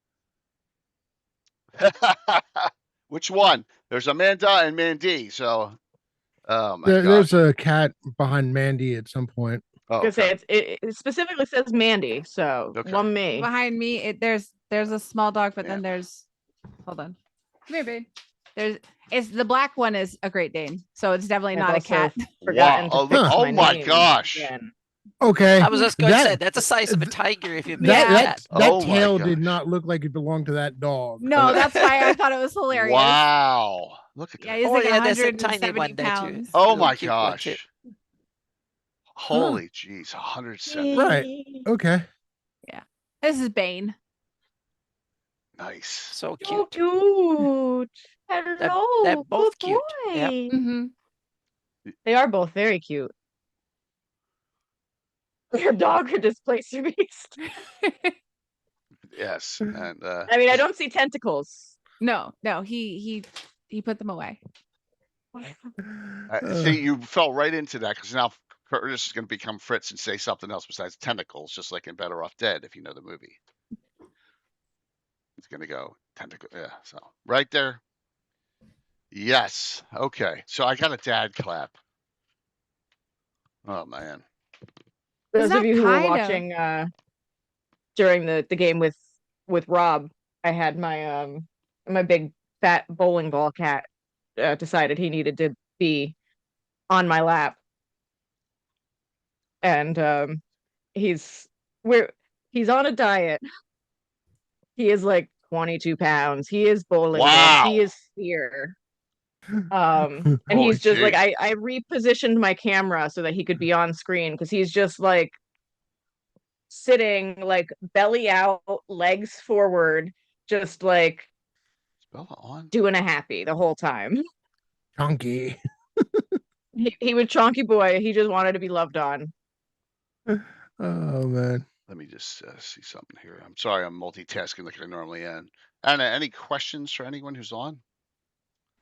No, I'm just enjoying the fact that I watched, what is it, like 20 or at least 15 hours of awesome gaming over the weekend. And so I just want to huge thanks to all the players who've been here and enjoyed us so much and DMs who've been running the games. So that has been, yeah, it's been such a blast. But I still feel like the Edding charming was the highlight of my my advent watching this weekend. So yeah. I genuinely know that the only reason it happened was because Rob. Well, I knew we were reaching the end of our time, so I was like, I'm either going to die or this is going to work. And I knew Rob was being generous by letting everybody turn in the rest of the regulars. He should have and had specials. that you only charmed or beguiled one head out of the two every time you succeeded with a spell. Well, that would be the cruel way of doing it. Yeah. We were getting ready to wrap up, and they had like discussed that going and checking it out and leaving. As like suddenly, no, that's not the plan anymore. I'm like, no. I was the NPC. I was Tyrella going, okay, so is this the new plan? What's the plan? Yeah. Yeah. And it's like I said, it's a fundraiser too. Oh, thank you, Savage Splendor. Yep, that's the second batch of banners came out today. Hold on. Let me share that. And it's open to everybody. It's free right away. That's as celebrating the weekend. So it's not I saw those Nyrond and Almore banners. But I got Free City of Altamira banners here. Yep. Hold on a second. Part of the pack. You left side of the map, people. That's right. There's some on the right side of the map too. I mean, it looks like real cloth. Stuff. Yeah. It does. It does. They look fantastic. Yeah. Look great. Look, and the kumquat is right there on it. I was just gonna say there's a kumquat. Yeah, the trick is to use the Photoshop has a filter called displacement. So you take a black and white of the grayscale banner and you turn that into like a grayscale image, and you use that as a displacement map. That way you can take an image and you can actually superimpose it, and it will bend with the background material, so it looks really good. So it's a Photoshop trick, so to speak. So yeah. There's some it takes about a half an hour or 45 minutes or something to do each of these banners. Awesome. So it's clip art and some doodly do. I've taken a lot of clip art pieces, some AI pieces, and put together like 40 or 50 of these background banners in various configurations, and then I superimpose them and do some Photoshop magic and get them to work. No on top moose, of each other, no so to speak. Thrommel pictures So they on should look different. anything, busting my balls. No.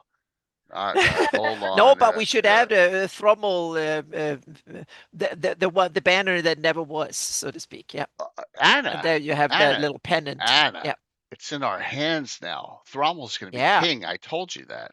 Oh, there you go. But then he will have to get the king banner. So, yes. So there you go. And that's the other long length one there. Bat wings. Yeah. One thing they've learned is kings are not safe in my game.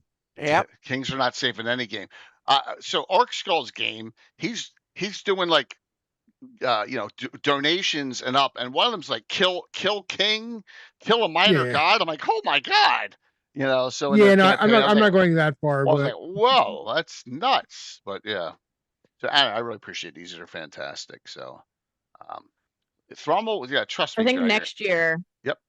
One of the donation cutoffs should be like, I'm not even going to give like a specific dollar amount, but like one of them should be re-roll one die roll. A full re-roll. That could make a big difference. Yeah. Full re-roll, not advantage. Right. Full re-roll. So whatever you roll would replace whatever you just rolled. So not advantage. Tim was doing that for our Saturday morning. Yeah, game. Tim turned his special. Tim does his specials differently than me. His specials are re-rolls, not ads. For crits and stuff. He doesn't like that because he thinks then. First of all, Tim's crits are based on real crits that a doctor wrote for Warhammer Fantasy Roleplay, and they are freaking that's cool. I have to go back and rewatch that stream. I didn't get to catch it while it was happening because again, I was exhausted. Yeah, it is. It's rough. It's rough. No, what Tim's? No, Tim plays pure 1E. You have a mysterious Tim. As I said, I haven't gotten a chance to. I didn't get a chance to watch that stream, so I do have to go back and rewatch it. But that sounds super fun. I want to try and get into one of his games at Cage next year. Yeah. And if he's gonna DM one, I should say. Well, he is, and he and Jeff are both DMing at. I know you're not going at Concoction, so we got 3 of our group DMing there coming up in May. Though the series of actions when scoring became an anchor and Revelantar burned down the magma. I'm just Scarn. Yeah, Scarn. That's Mike. Mike Disney had some bad luck. Only half drowned and didn't get boiled in the visit. Yeah. It was cool, man. It was fun the way that went. And I did a mean thing, which I rarely do. Yeah, and that is he rolled a 2. I rarely make that a 1, but it was a perfect opportunity. So I used a special and made him roll a natural 1. Oh, Disney, there's another of our late ones every year. So coming in with another $277. Oh my, 35,666. Now, wow. Holy jeez. Oh man, I'm getting scared for next year already. Yeah. Oh my gosh. We enjoyed this. We enjoyed this today. We worry about that tomorrow. Yeah, we'll worry about that after all the other stuff. I'm worried about the snow now. But yeah, so I rarely will do that. I rarely turn a 2 into a 1. But it was the right opportunity. He fell out of the boat and he sank, and Darling couldn't get him out of the water. It was hysterical. So hey, actually, one of my favorite moments was when you realized that you had screwed yourself by using the last of your specials. I did. I screwed myself. And then suddenly a mass of them came against you. It's like, nope, can't do anything about it. Go ahead. Nothing I can do about it, and boom, that was it. So yeah, but it was set. And then I must have done a lot of clapping. And right, Mandy, at some point. Yes, it was a lot. You're not allowed to take it as a joke. If it disappears, I'll be sad. It was well spaced out, and it was just whenever something very exciting occurred. Okay. Yes. Right, it was good. Good. So as I said, it was very genuine excitement. Well, we'll find out. And it was just great. Thank you.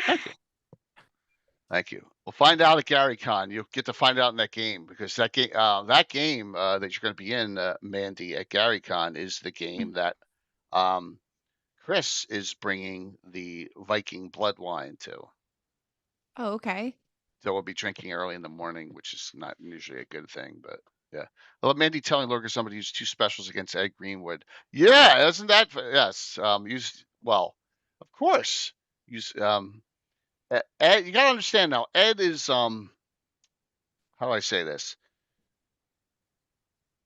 Ed has been a lot less paranoid lately, but he's been in the past. He's been super paranoid. It was like for 5 adventures in a row, I'd have some kind of thief or something invisible sneak up behind him all the time. I haven't done it lately because I want him to kind of forget about it. Then I can use it again, right? But I haven't had a chance. Yeah. I was gonna say, he didn't seem paranoid at all on Saturday. No, because some had his toenail clippings to resurrect them. Yeah. Right. Yeah. You're lulling him into a false sense of safety. That's what's happening. For future adventures, and we have that game with Ed at GaryCon. That's the 3rd one. So you got one Thursday, Friday, Saturday, all 9 a.m., all in the same spot, all in the Chop House. Exact same spot, and and then Curtis and Brett, the highlight on Thursday, Darling Brones Friday, Jeremy and Tony Winslow Brill and Ed on Saturday in that game. So you can find me in Evergreen 3 all 3 days, 9 to 1. That's good. I did sign up for. I never sign up for anything. I signed up for a game. Hey, McLeod, thanks, man. Thank you very much. Nice. I signed up for Tiffany's RPG race event on Friday night. Oh, that's cool. It is, but it's in another building, so I got to find it. I'm happy this year. All 3 games, there are at least 4 out of the 6 people at the table are people that I know. So that's gonna be really cool. It's gonna be that's good. It's like a couple of newcomers, but that's fine. I have no problem with that. Yeah. Newcomers are good. Yeah, you gotta have some newcomers. You always gotta have newcomers. Otherwise, you don't meet people like me. Yeah, absolutely. This was a long time coming, though, Amanda. I mean, my gosh. Yes, but here's the thing. You got to meet newcomers. Otherwise, you don't meet people like my husband. Right. Oh, yeah, absolutely. And yeah, through which you meet people like me. That's right. Yes. So, Jeff, I'll catch you. I'll talk to you tomorrow. I'll send you some messages. He sent me his character so that Grim Sparkle, he hasn't played he was a year behind me in high school. He was in the same grade as Tim. Now, Tim went to a different high school. But Jeff has not played in my game for 40 years. No, is it been 40? Yeah, 40 years. So he's going to play Thursday night. Wow. So I got nice. Yeah, I got some of my regulars and I missed that. And Myriad. It's okay. Myriad's going to be in on that. We'll see who else, but we'll get a crew together. And we'll have the game on Saturday. So what else do we have? After 3 games in a row, I had to no. Don't overdo it. Don't burn yourself out. That right, Mandy? Do not burn your. That's a key. Mandy, I don't know how you do so many games a week. Right? I don't think I'd burn myself out. It's just I do also have to spend time with my kid and husband. Absolutely, 100%. Yeah, prioritize. Mandy, I mean, you're live how many times a week? 6, 5? I mean, 5, I think. 5. Yeah. Oh, my dear. Yeah. Sunday, Monday, Tuesday, Thursday. Yeah, I saw that too. Jeff. Jeff is doing a Starfleet Battles tournament at Concoction. Man, I'd love to be in on that too, but I don't think I can. I think I'm gonna have. It's almost an all day thing. It's a tournament. That was a really great idea. So Saturday night, late night champions. Yes. So normally what happens at GaryCon, we do all of our things. And then as on Friday night, not Thursday. Thursday night's a mess because the VIP night, and I'm not saying anything else. The VIP night is interesting because they take over Pulse for a couple of hours, and so all the normal people get thrown out, right? So and then then they go to the VIP room, and it's so right, Curtis, and it's 100 degrees in there, and it's too hot. Oh, that sounds awful. What's that? That sounds awful. Yeah, it's freaking too hot. So, too much. But I live in the north for a reason. Oh my God! Friday night normally after Tower Gygax ends, and Saturday night normally we're doing something down that end. Legends Galactic Adventure League. Gonna run a Damp Fear named Thrommel. No, Prophet's not even. No, he's not. No, you guys. I know you're pushing my buttons. That's fine. That's fine. If you all don't know what they're talking about, if you're new, Thrommel is the king, the prince that gets kidnapped in Temple of Elemental Evil, and you find him and all, and then the awful return to Temple of Elemental Evil. Somehow they turned him into a vampire. It's so awful.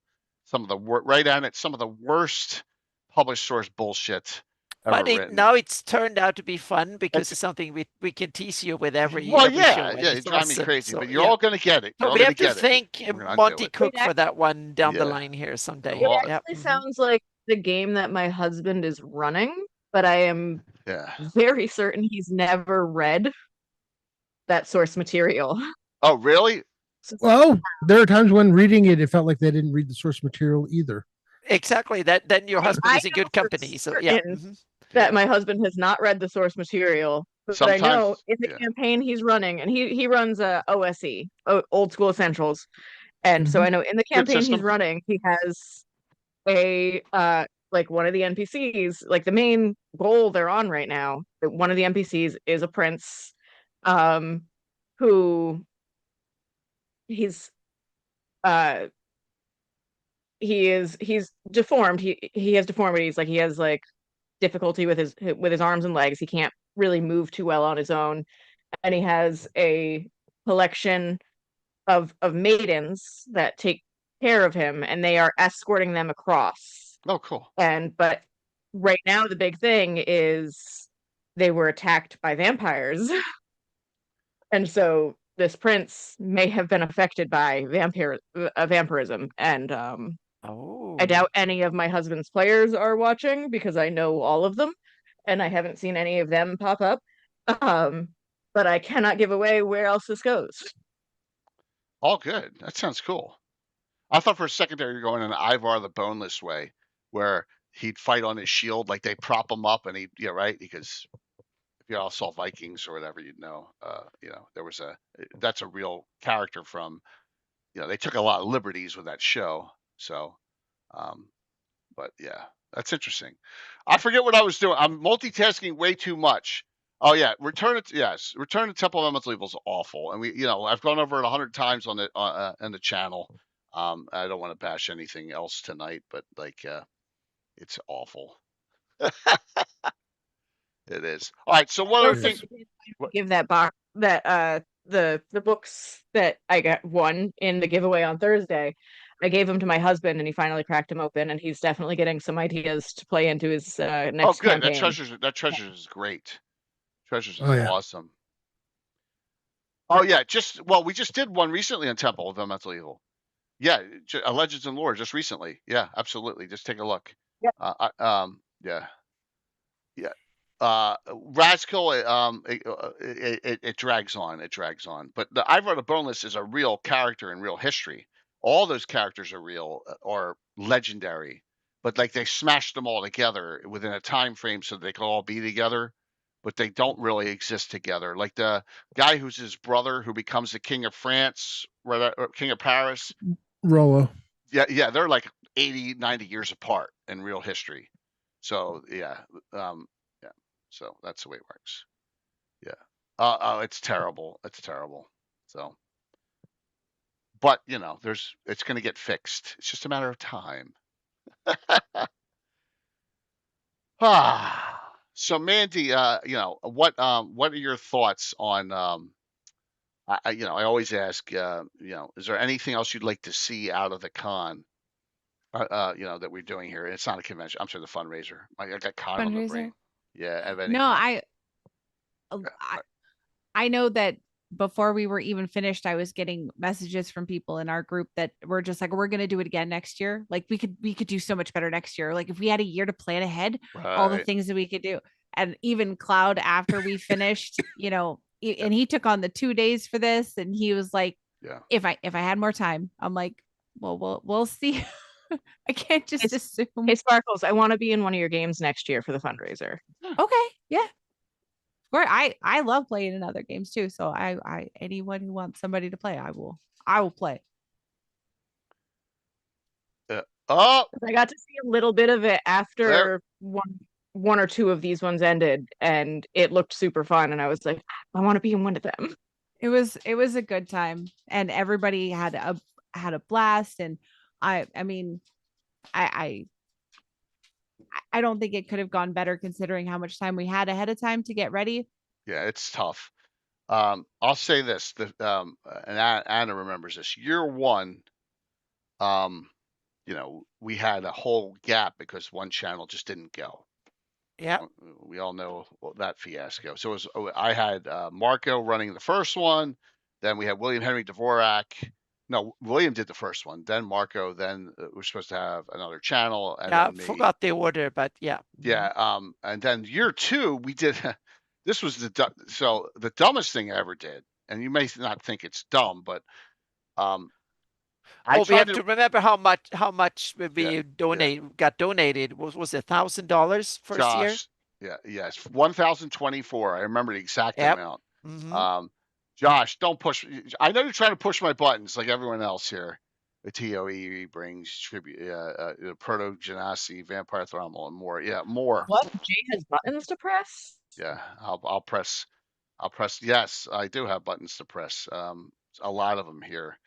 I just don't use all of them anymore here, but it's always going to be the wrong one, though, right? It's always going to be the wrong one. There, I'll shut myself out. How's that? So it's that one.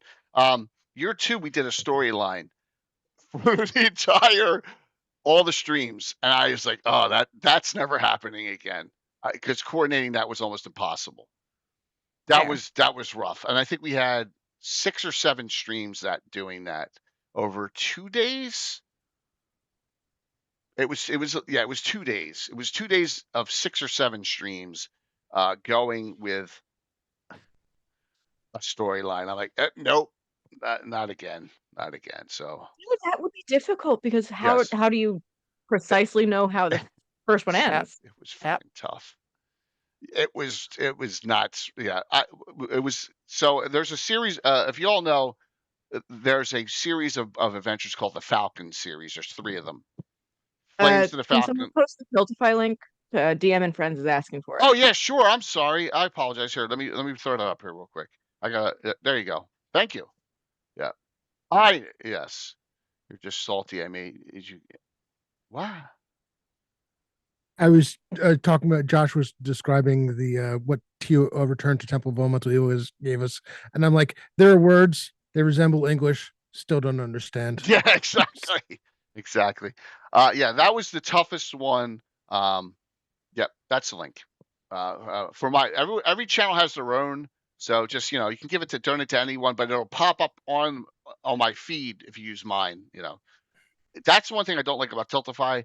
You can't do the general one and have it pop up on all the feeds. It just doesn't work. You have to do your own. It kind of sucks, but it's the way you have to do it to get it to shout out. But yeah, I'll never do that again. I'll never do the story. And the Falcon is 3 adventures that are So I was like, we're going to rewrite the story of the Falcon. The Falcon is she's a Naga. She's an Ayu's worshiper. She's a priest and a wizard, a really nasty character. So I said, we're going to enhance this storyline because those 3 adventures were boring as hell. I just didn't like them during the 2nd edition era. I think that was the first one I was around. I think so too. I think that was the first one I was around for. Yeah, and but that was really hard, and that's something I'll never do again. Now I link both my games, which Thursday and Sunday. It's Thursday and Saturday. It's no big deal, but it's a minor link. It wasn't anything major. But like I would link adventure discussions with other streams if they wanted to, but not an entire plot line through. It just would be impossible. Jay hasn't run a BattleTech game in a while. That sounds so. Jay, I actually have a question for you based on linking the 2 games. Yep. Was it a random die roll that you used to decipher how many other groups failed or succeeded? I did. So I wanted one at least to fail, so that there was so Sathaga had some power. And if you guys on Thursday had failed, he would have been really nasty. Wouldn't it have been a full powered Sathaga in that adventure is a party wipe. It is. It's just not even. It's ridiculous. But if 2 of the 4 were unsuccessful, those arrows wouldn't have been able to hit. They would have been +3 or better weapons. I mean, I honestly feel like. Thank you. Obviously, I was a last minute addition to that. But you were planning on using her as an NPC anyway for that? I was. Or... Yeah, you saw why. Okay. Yeah, no, I was like at 7 people for that. Felt like if there was 1 less, that would not have succeeded. Another thing when you do these, and when you do, and Angelo, it's good to see you, man. Thank you very much. Anna's on your show tomorrow night, right? Anna, are you on DM Angelo's show tomorrow night? Yep. Okay, that's cool. Yep. So and DM. Wait a minute. I'll get to the BattleTech story in a second. Okay. I'll get Josh. I promise. Running at a con, running a stream, running a fundraiser thing, you get a feel for what you need, how many people you need to have, the time frame, all that. It's become second nature for doing it for so long. So I knew we needed to have that extra character because you saw Mike had it rough. Mike had a rough time. You needed another healer there. You needed 2 healers. So yeah, Absolutely. and that's what we did. Yeah, it was fun. It was a good time. So Josh Zarakton, I talked to Duff today for the first time in a year, 9 months to a year, and Duff is like begging me to get a BattleTech game together. So we're gonna get one together. Again, awesome. Rob, I know. Yep, yes. Rob's in that. We haven't played BattleTech on the channel in a while because we've been rolling with D&D content, right, with all the groups. So we will have a BattleTech game coming up. I don't know if it'll be before GaryCon. It'll probably be after GaryCon, but we will have one. And also, Curtis is going to run a Champions game on the channel too very soon. Again. Ooh. All right. Yeah. So. Yep. So. But yeah, Amanda, it's just like running at a con. If you notice, you get to a point where you're like, I know I can get 2 encounters in, and that's it. And one's a small one and one's a large one, right? And I have this much time for RP at the beginning. Because you don't want to run, you don't want to run, like, you're on your own channel, but you don't want to run 2-3 hours late and then raid into the other channel really late, right? You know, you want to give, oh shit, I think I disconnected my laptop. Give me a second here. And someone else babble for me for a second there. I think I kicked my laptop out of power. Uh-oh. Well, at least it's not the stream. I mean, you say it's just like running a game at a con, as if I've ever run a game ever in my life. I don't DM. Right. I cannot. My brain does not function in that capacity. No, I can play your character 100%. I cannot have an overall story arc. I have goldfish brain. My overall story arc will end at, and then they did a thing. Yeah, but that's a thing in a place. Yeah. But that's where playstyle comes into it, because I run sandbox. I don't have a storyline either. I have no idea how the game will end or what will happen next. I only start thinking of all the characters and creatures that surrounds the party. What are their motivation? What they want to do. All I do is playing them. And then that's one half of what I do. And the other half is I keep track of the big things, like who is on his way in when some creature is fleeing from the party, where are they heading? So I know that if the party runs in whatever direction, they might encounter them later. So I keep track of the moving parts in the world around the party. And then I just play the whatever creatures are the party are interacting with. That's basically all I do, and then have the mapped out the terrain and stuff like that, so I know what's behind the next door. I'm saying boxish, but if I tried to do what Anna's doing, it'd be the meme from Always Sunny in Philadelphia, where there's 3,000 pins on a wall with yarn in between. Yep. See, everything's all mapped out. That's how I feel when I am making a character. If you ask Jay, that's how I feel when I'm making a character. Yep. I ask so many questions because I'm like, I need to know what mindset to portray as I'm going into this. Like, I want to make sure, and it's even worse because obviously I'm making a character in a world that's established with families and names that are established, and I'm like, I need to make sure I'm not contradicting anything that's been said in the 43 years that you've been doing. But you don't need to worry that much about I don't that worry about that. We do that all the time. So Right.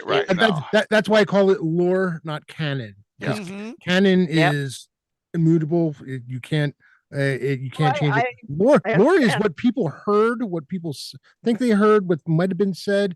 And it's maybe unreliable narrator in that sense. So, but yeah, no, I mean, I've got 3 different story arcs going on, and I have to like remember where every single one of them are, and try to make sure that I don't like lose any of them along the way. It's a delicate balance because it depends on the DM too. Like for me, it's like a TV show. All right, there's a new actor playing that character. So what? Right? That happens all the time. It's gonna, it's okay. If you worry too much about, and the number one thing that happens with people who come to Greyhawk and they see this community and are like scared of doing or saying something, it's going to contradict. So seriously, no, No, sorry, I'm laughing at chat. I agree with what you're saying. I'm laughing at chat. Yeah. Yep. Oh, what, busting my stones again? Yeah, that's Josh. No, Draga here said lore is what you get from Volo. Yeah, well, that is 100%. Yep, that's it. Yeah. And you got to remember this too. Ed is not a canonista by any means. He knows everything about Forgotten Realms, but he doesn't care what you do in your Forgotten Realms ever. And that's what's so great about Ed. He's all easygoing about it. But my fear has always been, and obviously, I'm very new to all of this. I didn't have any sort of online presence until I started on your stream. It's okay.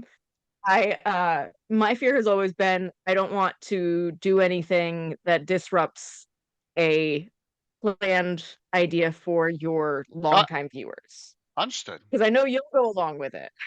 No, it's all good. It's all good. I won't put you guys in that position either. And that's why a thing that I trust you wholeheartedly. So right, and the thing I do that I don't know, and I don't never speak for other DMs. I am not going to put it injected into a storyline like this new group. Anything that's going to say this is what's going on in Greyhawk City, and you're going to assassinate Org Nation. You know what I mean? It's not that stuff. I keep it out of, right, Rob? You probably do the same thing. But for you and Nyrons, you're interacting a little bit more with. Well, because I one of the things I did was move the timeline. I mean, your timeline has moved up because you've been playing the same campaign for 46 years. Sorry, you're right. But I moved the timeline 25, 30 years past the last published date. Right, so it doesn't matter what happens. So yeah, some of the people are still around. They get an appearance here and there. Like one of the Circle of Eight is, it turns out she's legit the aunt to the Queen. And her sister. Yeah, Jolarzi. So she's now, after this the King and Queen were killed, and they her niece now became the Queen. She's taken an active interest and has basically moved to Niron. So she's not, she's not going to go save the party, but she's a resource. Her interest is keeping her niece alive. Cloud, I want to address that. Maybe others, but not here. I'm telling you, if you go into, I'm going to link it too. Here, I'm going to link this. I'm going to link Cannon Fire's Discord. Check it out. There's none of that going on. No one cares what edition you're playing. No one cares at all. It's all Greyhawk talk. It's not edition-based talk at all, right? In fact, there's a lot of Greyhawk is kind of the for me. Greyhawk is the canvas that you use to paint your painting on top of, so to speak. And, I'll admit, I do know some of those people, and I avoid those people like the plague. They will never play. I know who they are, and I've had conversations with them because some of them play the same games that I do. But they will never ever play in one of my campaigns because I don't need that negativity. It's like, you guys go do what you do. You go enjoy playing all by yourselves. Have your little circle and stay away from us. Yeah, if you want to play a game where everything is like a quiz and you have to be a perfect Gygaxian, so to speak, well, then you do it that way and find the players. And that's the thing. There might be some players who like that too, but there are few that does, so to speak. So it's that's not wrong if you have the right players for it. But I was also going to say that another thing that this game takes a lot of people who want to be players, and us forever DMs who kind of preferred DMing over playing. It's awesome that we have a lot of people who want to just play as well as that we have some people who just loves to go in and run games and run our campaigns and world build and stuff like that too. So Well, as a DM, for me, the greatest thing is starting to run online, because having a player base where I can actually find people to play in my games is amazing. I definitely understand what McLeod is saying, though, because I was one of those people who, until Paige, I was worried about getting into an older school rules game because I was like, I don't know it that well. And obviously you got your whole community is so open and willing, but not everybody has that same experience. 100%. Until you go, like I am. I forgot to close the door, and you guys probably hear dogs barking. Until you go to Gary Con, and then it'll change your mind. Until you, Amanda, you go to a Gary Con, that way anymore. Yeah. Like, as I said, I had a lucky break-in because I got to meet you guys ahead of time before trying to play. Yeah. But go ahead, Anna. I'm sorry. No, I didn't mean to. no, I was going to say the rule set is, to me, is like that. That's the tool you're using in order to get the job done, so to speak. And it depends on what game style you have. For some people, it might be an old school or clone or something really gritty like Shadow Dark, or pure first edition or something. For others, it's something more heroic, 5e modern, and something in between, or some really crunchy rules heavy, or whatever. Depends on the style. So find the rule set that suits the way you want to play the game. That way you will have, and then tinker with that on top of it, so to speak. So I see it as the tool set you need to do the job you want in order to have fun around the table. Yeah. 100%. Like I paged this year. I think I played in 3 games, and that was it because I was going crazy behind the scenes doing all sorts of auction work. And I played in, the first thing I did was Thursday night. I did a Shadow Dark game, which was very rules light. Even I know Shadow Dark is a rules light game to begin with, but it was a rules light version of Shadow Dark. That was run by Chet Minton, the amazing Chet Minton. I absolutely adore him. He's awesome. Yep. That's and fantastic. then I did a 5e game Friday morning because I wanted to take place in the Page mini campaign that was happening. And 5e is actually the game style that I'm most familiar with because that's what I've played more frequently. And then on Saturday afternoon, while my husband and I played in Morkborg for the first time, which was fantastic. So I'm finally at the point where, like, I'm comfortable enough stepping away from the play styles that I know and like to find out what else there is. And I mean, personally, I think Page was a big thing for that catalyst for me. It was the catalyst for me feeling comfortable stepping off, because I've played 3.5 and I played 5e and I played a little bit of old school essentials because that's what my husband likes to run. But I never really like dove into it until I went to a convention. And like this year, I did Page. I was hoping to do Gary. I'm hoping to do GaryCon next year as well as Page. But this year, I'm also going to do Rising Phoenix and ShireCon. Because I'm like, I'm going full in. Like let me go and play some games at conventions that I am not. When's ShireCon again? ShireCon September. September. Okay. I can send you the info. That's another Labor one. Day weekend, or is it after Labor Day? I have to double check. Yeah, So there's something that Cloud mentioned. I'm talking about 5e great tool to teach new players, and it definitely is, because there's so much. It's it's the game at the moment. So 1-2e, if you want the classic feel. But at the end of the day, you DM what your players want to play. That's the only part of that I'm not going to go 100% on board with, because otherwise I would be silly running Castles and Crusades, because when I started running it 5 years ago, no one knew. TLG was a sponsor. No one in this community was running Castles and Crusades. But you find people willing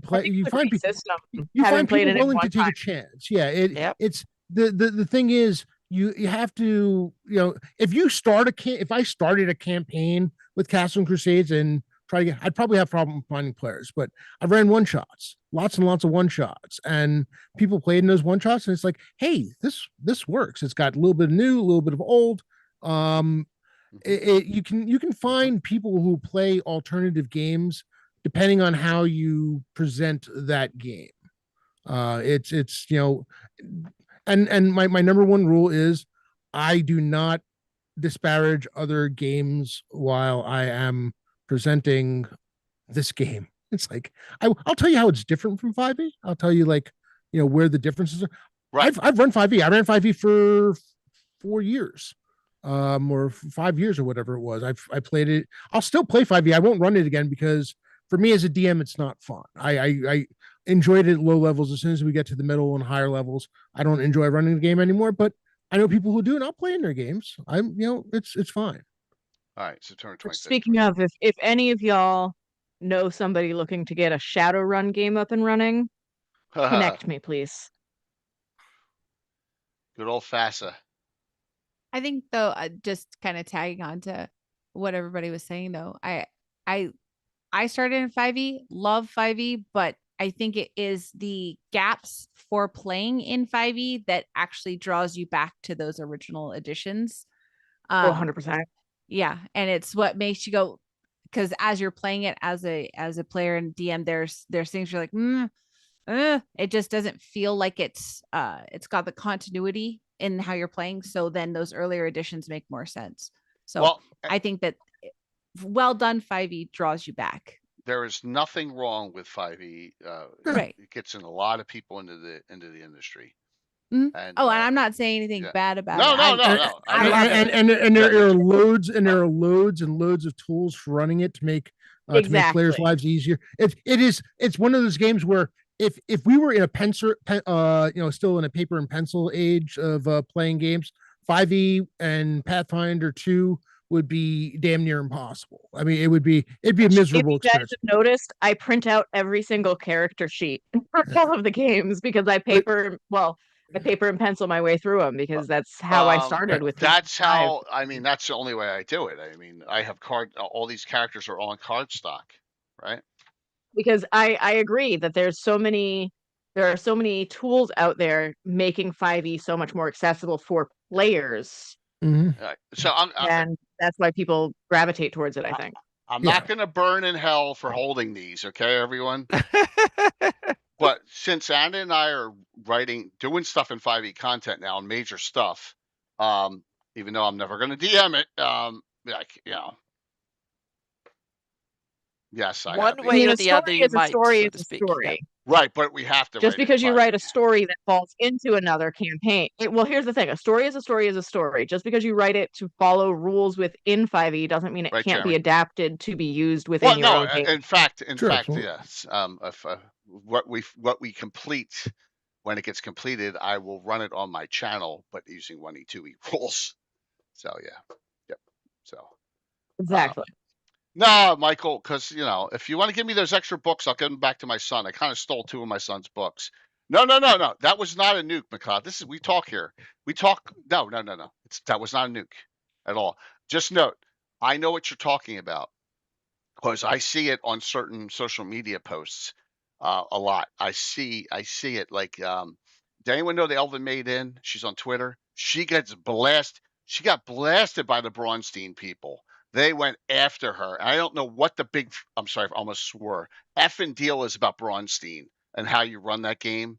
They went after her. All right, My thoughts on them are not. You understand, Rob? You probably saw that talk, and so no, it happens.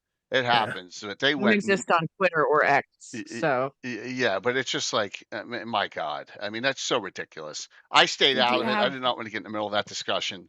But we had a standing joke for a long time because I had made a comment about a DM stealing a wizard spellbook and that would be a fun thing for a party to have to work past. And I like that. Yeah, because I like, especially in long-standing campaigns personally, I like for each character to have a struggle that hurts the actual class. And then they have to learn to work around because I believe it helps make sure that the players realize how important their squishy little wizard is sometimes, that their squishy little wizard does a lot with their book.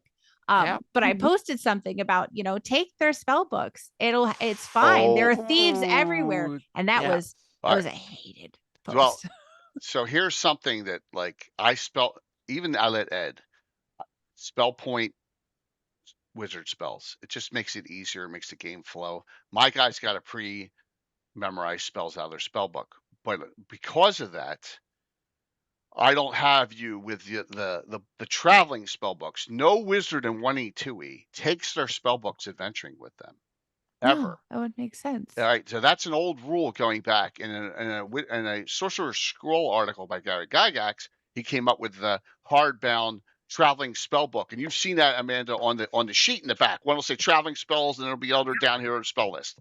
Well, so you don't need a traveling spell book the way we're doing it, but there you go. So with that, they usually can have 6 first, second, and third level spells. So if they're out camping, or if you want to call it long resting or in camping, Those are the only spells they can get back from the spells they've cast off. 4, 5th, and 6th, 4th and 5th, 4, 4th, and 5th, 2, 6th, 7th, and 8th. You can never have 9ths in that. So that's it. No wizard takes out their spell book susceptible to fireball getting that thing cooked in old school play, or at least you shouldn't. So that may explain the difference there. Yeah. Yeah. Yeah. And I think that's brilliant. Absolutely wonderful. Yeah. Yeah. The system is But just. I just think in the 5. Yep. Yeah. No. Sorry, 5e I was thinking in the 5e yeah. world, it would be fun. I mean, there's so many times where we, we'll do something to weaken the strength of a barbarian and stuff like that. So like, have it go around, hit the other classes. It'd be fun. Yeah, there's a lot of things you can do with is that my man there you're talking to? Hold on. Come on, tell him to get his face on camera for once. Over. Go on over just for 10 seconds. He can't hear anything that's happening, but he has something. My husband does not like being on camera. He is full in he doesn't like pictures being taken. Cameras take part of your soul, he feels. All right, he does. All right, well, yes, then guess what? All right, no. I'm gonna take his soul right now then with all these page pictures. How's that? I'll bring those page pictures up. No, do not. Of all the groups. But you realize the picture we're taking as page, so he already lost his soul. Yeah, he already lost. So showing them now would not. All right, maybe that hurts more. I don't know. Yeah. I won't do that. Yeah. And he also played in Eric Mona's game. He got to play with Darling and me in Eric Mona's game too. He got to play Tensor. He did, yeah. That was awesome. He thought it was fun. Yeah. He saved everyone's life. Yeah. So it was funny because I noticed this every single time I went to the restroom during one of my games at Page. It was the same exact time that Darling was using the restroom. Yeah, absolutely. So I met Darling several times in between, and she's like, "Wait a second. Yeah. I think I'm playing in a game with your husband right now." I'm like, "Yeah, you probably are." Yeah, definitely. Because obviously the same name on the badge. So those kind of questions we always want to take. And Traveling Spellbook is Dragon 62. Thank you there, Savage. June of it, 1982. So yep.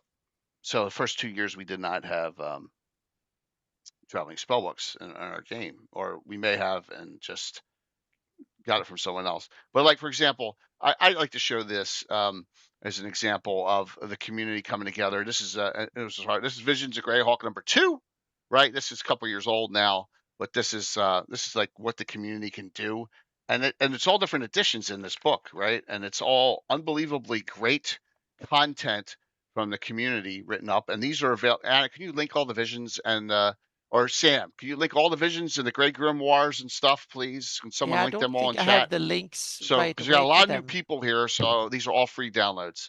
All this content. We have this one alone. Let me see who the authors are in here. In this one, we have Troy Alleman, we have Norker, Sam Weiss, who's on, me, Arthur the Cleric, Anna and Gary Julian. Let's see, Rich Duyola and David Leonard for the Low Road, Matthew Fenn, Paul Beal. Yeah. So we got a lot of great people just in this one book. I need more of these because I've been mining them for content.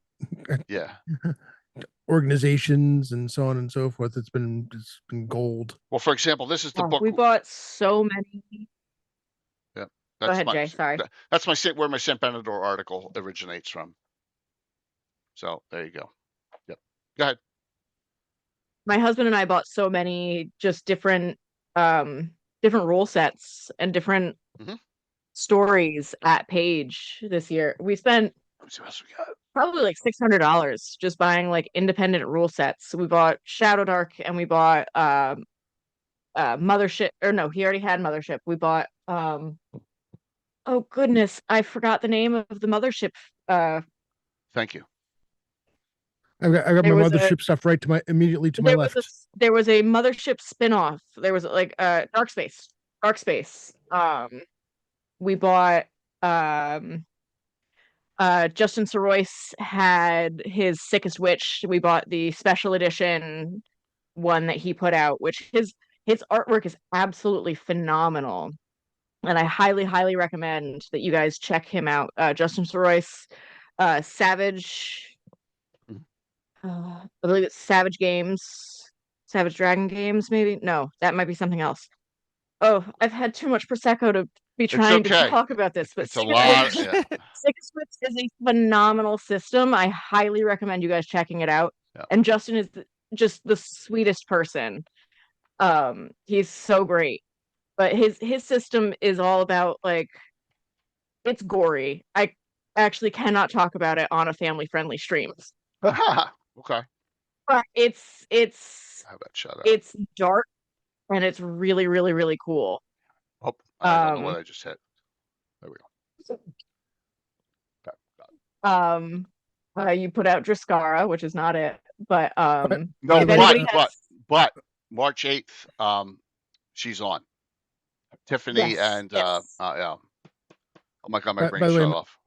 Amanda, if you're looking for another new TTRPG to try, and something that's very, very different, Dungeon Mr. Ty, who is currently in the chat, wrote a new one called New of Arden. It is really, really different than probably any TTRPG I've played before, in terms of, because it's big on the whole exploration model. New of Arden, you're literally in a new garden, and kind of new. There's not so much classes. You have different he calls them was it aspects, or yeah, there we go. I really, Ty, we really need to, I still need to schedule that interview with you and get a stream going. But New of Arden, it's awesome. I was lucky enough to be one of the early play testers for it, so and the artwork is gorgeous and the game is just a lot of fun. My brain is off, Rob. I had modules that we purchased called Duck and Crow Press, which was also really, really cool. So, and that falls into those old school rules. So the New of Arden book is one of the donator gifts. He's donated a full awesome rule book for that. So depending on where you are down the list, and I will starting to do that as we go. I mean, I've seen the amounts that have come in. I'm pretty far down that list. Well, at this point, I think I've donated like 140. I think something like that. 200? No, I also did 5. I also did 50 during our stream with. So I think I'm like just under 200. If they were all done the same email, it should combine them, and if it doesn't, then I'll find them and put them together. But I'm pretty far down the list, so like maybe I'll get it, maybe I won't. But if I don't, no worries. I'll look it up. So check it out. One last thing for McLeod. I'll tell you this. So 8 years ago, and when I first met Anna a few months into streaming, and I thought it was Robert Wardall. We won't go into that story. I was an old school 1E2E streamer then too, and it was like I wasn't a pariah, but no one gave a shit. Okay, I'm just being blunt. 5E's in its craze. We're talking 2017, 2018, right? So there are, on a Saturday, this is pre-COVID, there are 500 D&D streams on a Saturday night at the time, right? And 95% of them were 5th edition. Pathfinder hadn't had its own TTRPG split out yet, so they were mixed in there too. So there was a lot of Pathfinder was the second most, but there was no one running, very few people running 1st and 2nd edition. But now it's kind of changed because OSE came out, Shadow Dark came out, Castles and Crusades got more important, right? They're all old school clones. They're all in that old school realm. And we got a lot of people in the community, like the Naz, who's like our longest subscriber, outside of my core group of friends, who started in 5E watching the stream, and now he's running OSE or he's running something else, right? We got a lot of people with Frog Got Game content. You know, there's a lot of old school stuff out there now. And it's kind of made a comeback, and we'll see how much of a comeback it makes in the big grand scheme of things. So, yeah, there you go. Who would be that Greyhawk Mike? I believe there's a seminar, Gary, kind of sure, by a guy who has a 40-year. That's funny, Mike. We do have a seminar this year, don't we? Yep. Yeah, the 3 of us, Scrap, Mike, myself, and Anna, and in the club. I can say that time, and Josh won't get mad at me. I think it's 2 to 4 on Thursday. Thursday's busy. 2 to 4 on Thursday. Yeah. Yeah. All right. Well, I'll be at Tower Gygax. No, you won't be.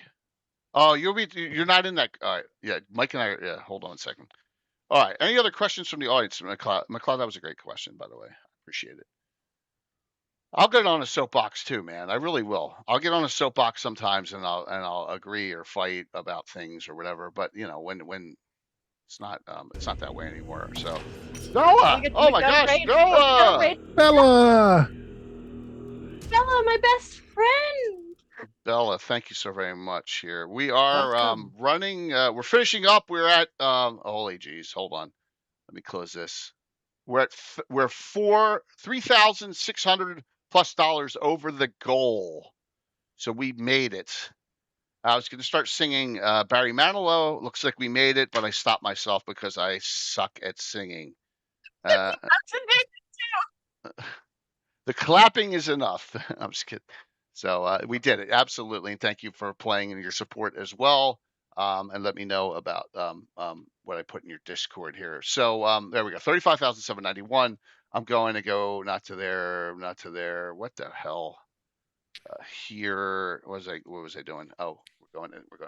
Hitting the wrong button, Jay. Yeah, I'm hitting so many freaking wrong buttons. One thing that does strike me, yeah, and I know a lot of these, a lot of the anonymous might be the same person stick together. But right now, the list of donors is 142 people long. So even if there's like 15 anonymous that goes together, that should be like put together or so or such, that's still well north of 100 from a very low amount of people, realistically. But I mean, it's still, even in one community, one community, that's still a lot of people. A sizable part of that community. Mandy, if you don't have anything going on from 2 to 4 Thursday, there's still tickets for this. Korg signed up. Oh, Stephen Danielson's coming too. Great. 2 to 4 Thursday? Yeah. Michael Mossbarger, Astrolier, Jeremy. Yeah, he's going to be there. Yeah, it's myself, Anna, and Grok Mike, and it is What's New for Grok 2026. And that'll be Thursday in the Evolve from 2 to 3:50. That's Central Time there. And yeah, all good. Yep. Oh well. Yeah. So there. You always sign up for that, and it's 50 tickets, so we got plenty. You could fit more than 50 in there too, Anna, couldn't we? So, yeah. All right. Yeah, with some sitting on the floor or standing up or something, so we can manage. Yeah, makes next year challenge. Do they have virtual pass to watch some of the chat? No. So I used to stream a lot more than I did, McLeod. I cannot do it anymore. I just can't. I can't. It's too much. There is no internet sucks. So normally what I do is I hotspot it through my freaking phone, my stream. Imagine that. So I take this laptop right here. I have a travel setup, and for the talk show on Wednesday night, which is supposed to be on the Twitch front page, we'll find out. I hotspot it through my phone.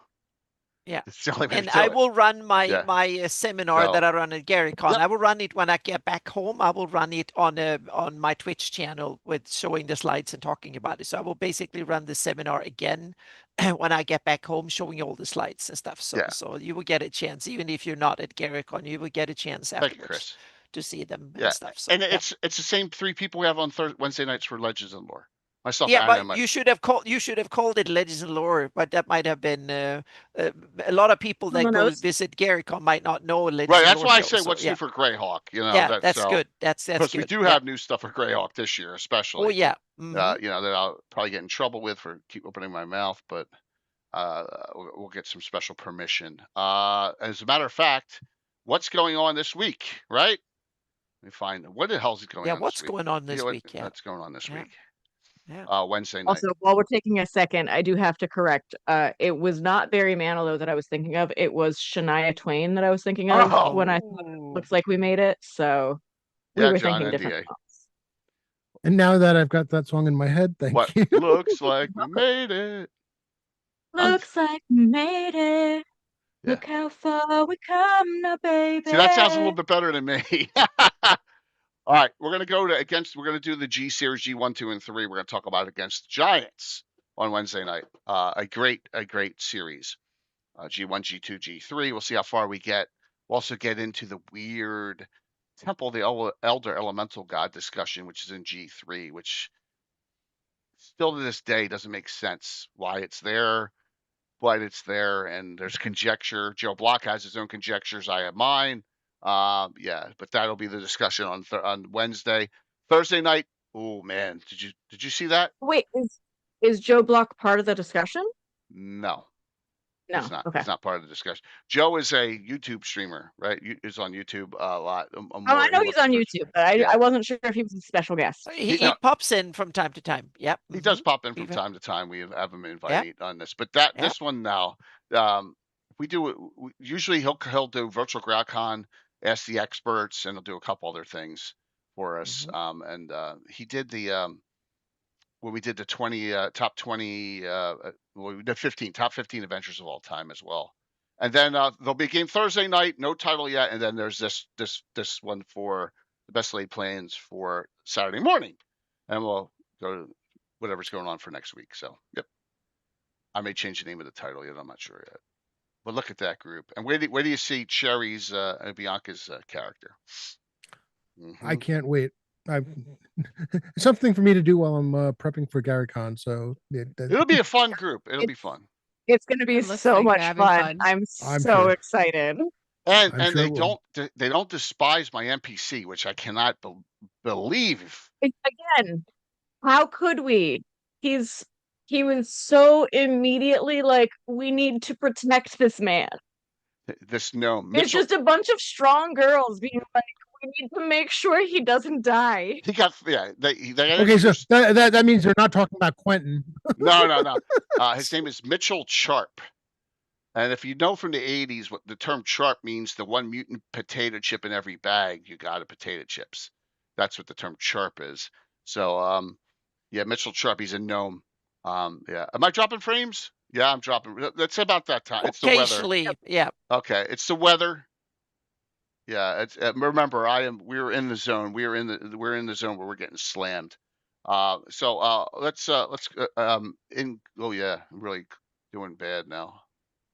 Now it stopped. We're okay. Sparkles Mandy, what would you say in closing? What would I say in closing? Yeah. Thank you for having us. Thanks for the invitation. Thanks for being amazing, coordinating everything. Big thank you to Trollard Games for giving gift cards to every streamer. That was Oh, absolutely. 5 what? Chuck's great.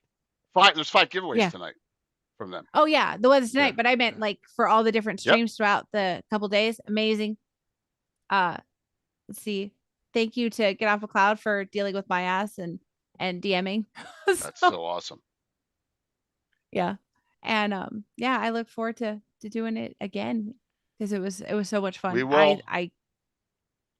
And apparently we have a much higher goal, I guess, to deal with. Look now. for the email that you have your connected to it's your next Twitch year channel. problem. You'll get it. Okay. You'll get an invite to the stream team. Now I can't. It just order. They don't let me reorder it anymore. So if you've ever seen it, it's here it is. Everyone, it shows like everything that's going on.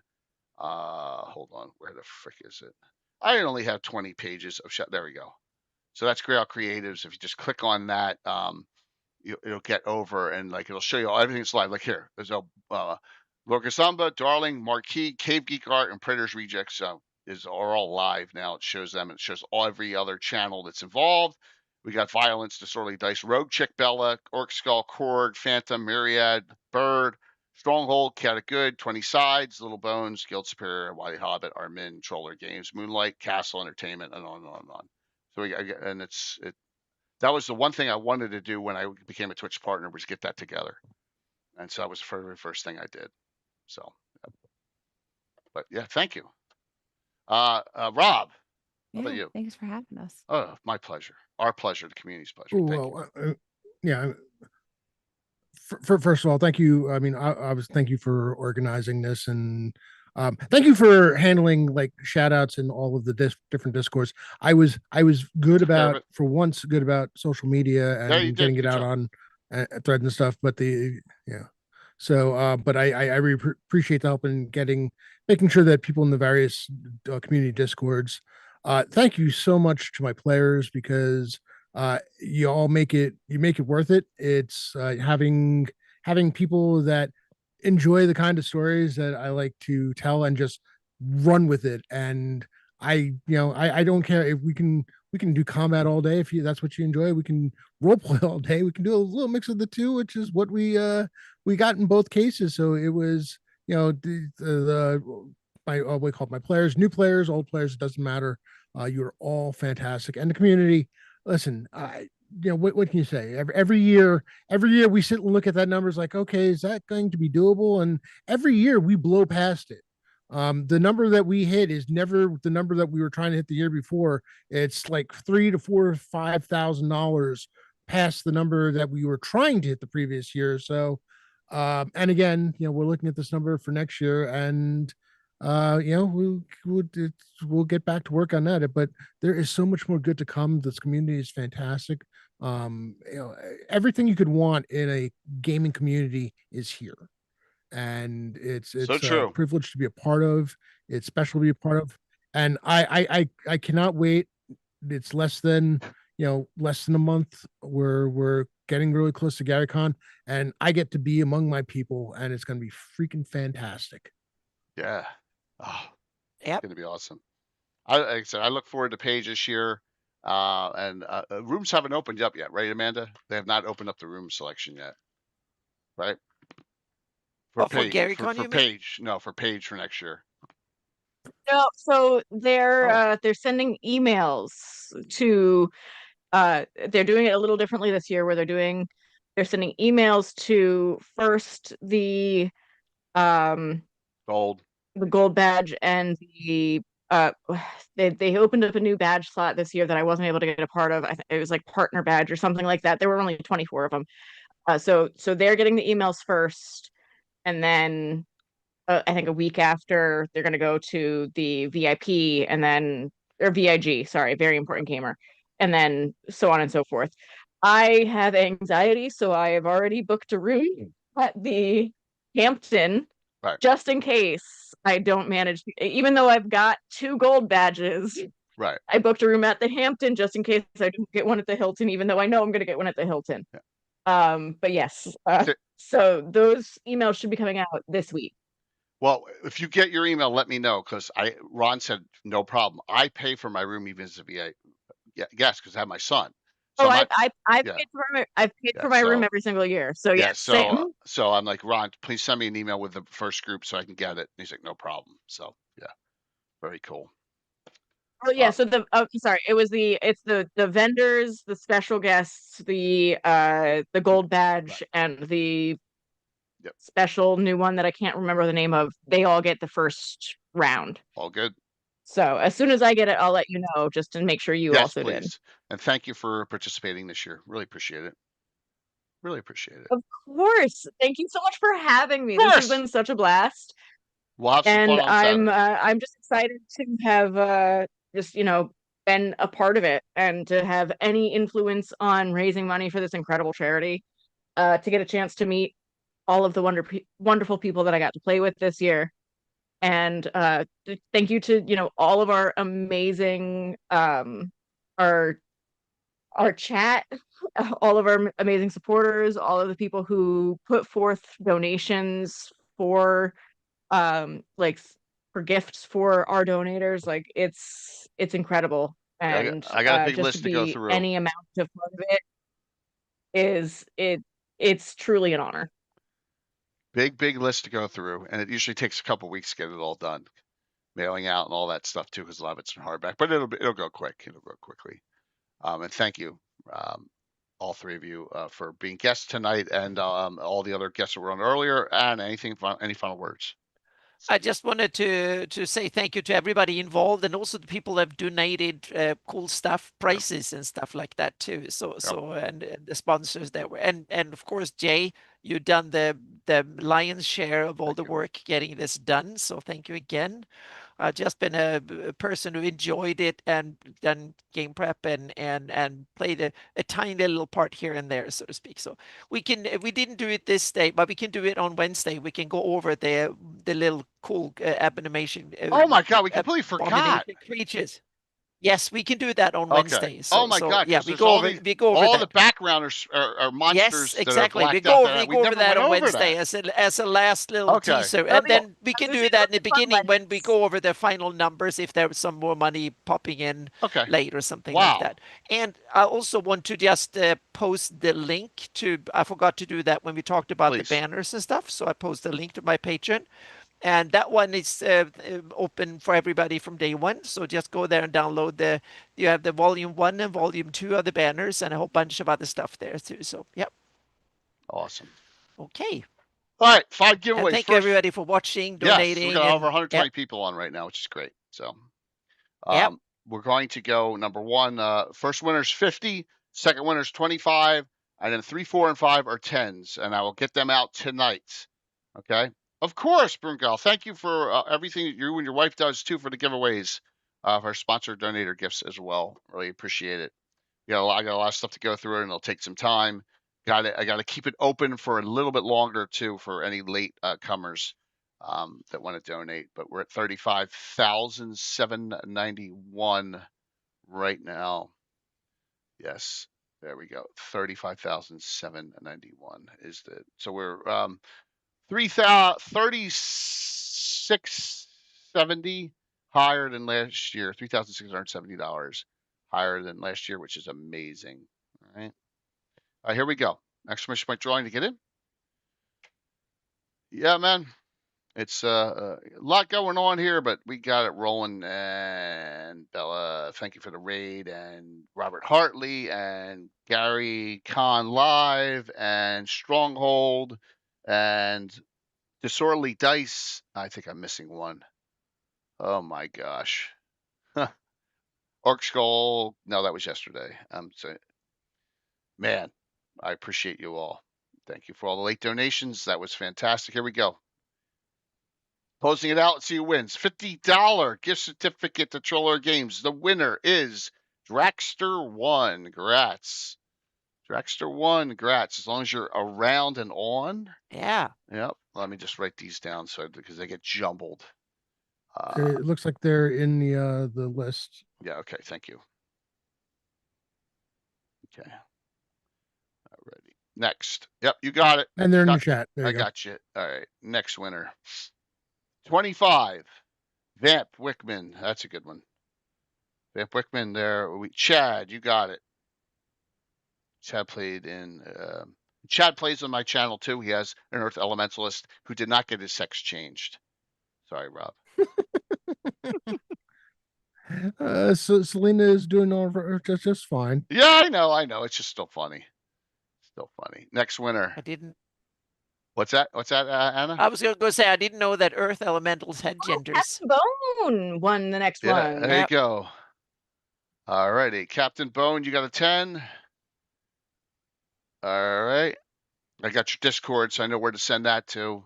Next winner, Sparky. Good, cool. An old school regular there. And one more. Chad, if you want to get your sex change, get in the game with a wild Darling. Yes, with Flavius. Flavius, we had a wild surge at Page. Yeah. It could have been Fritz too, but it wasn't. Oh, that would have been fun. Oh no, Fritz wasn't. Who was he playing? Yeah, he was playing Fritz in that game. I'm almost positive. Sparky's, yeah. And then lastly, who was playing Fritz in that game? Were you meaning to say my husband was playing Fritz in that game? Yeah, I think yes. That would have been very interesting. Yeah, definitely. I love my husband. I do not trust his ability to understand what it means to be a woman with the same pleasures as Fritz. Last winner. Why isn't it going? It says winner picked. Hey. Who is it? I'm here. Oh, it was you, Rob? Okay, got it. Yep. All right. We're rating into Darling. Let's go in with well over 100, which is awesome. Monster raid and we were well over 100 all night. Thank you. Okay. We'll have a final total. I'll post this on all social media saying thank you to everyone, probably tomorrow as the storm continues, as long as I have power. And we'll get that all out, and then we'll continue the week, and we'll get a lot of prep work in for GaryCon coming up, and we'll have a lot of good shows between now and then, and we'll see you all soon. And keep the faith, everyone. Thank you all. I'm going to hit the wrong button probably, maybe. All right. Of course. Thank you, chat. Thank you, everybody. Have a great evening. Let's if you're up in my area. Let's just hope, hope we can hope we don't get buried. Will do. All right, here we go. Setting it up.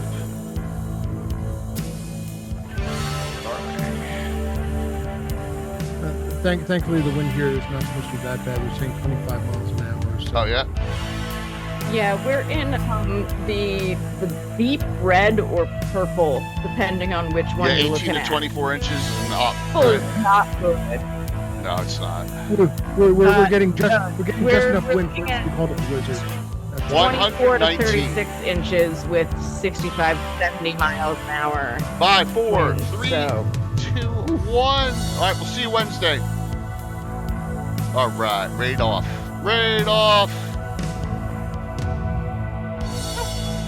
Yay, 119. Yeah, that's awesome.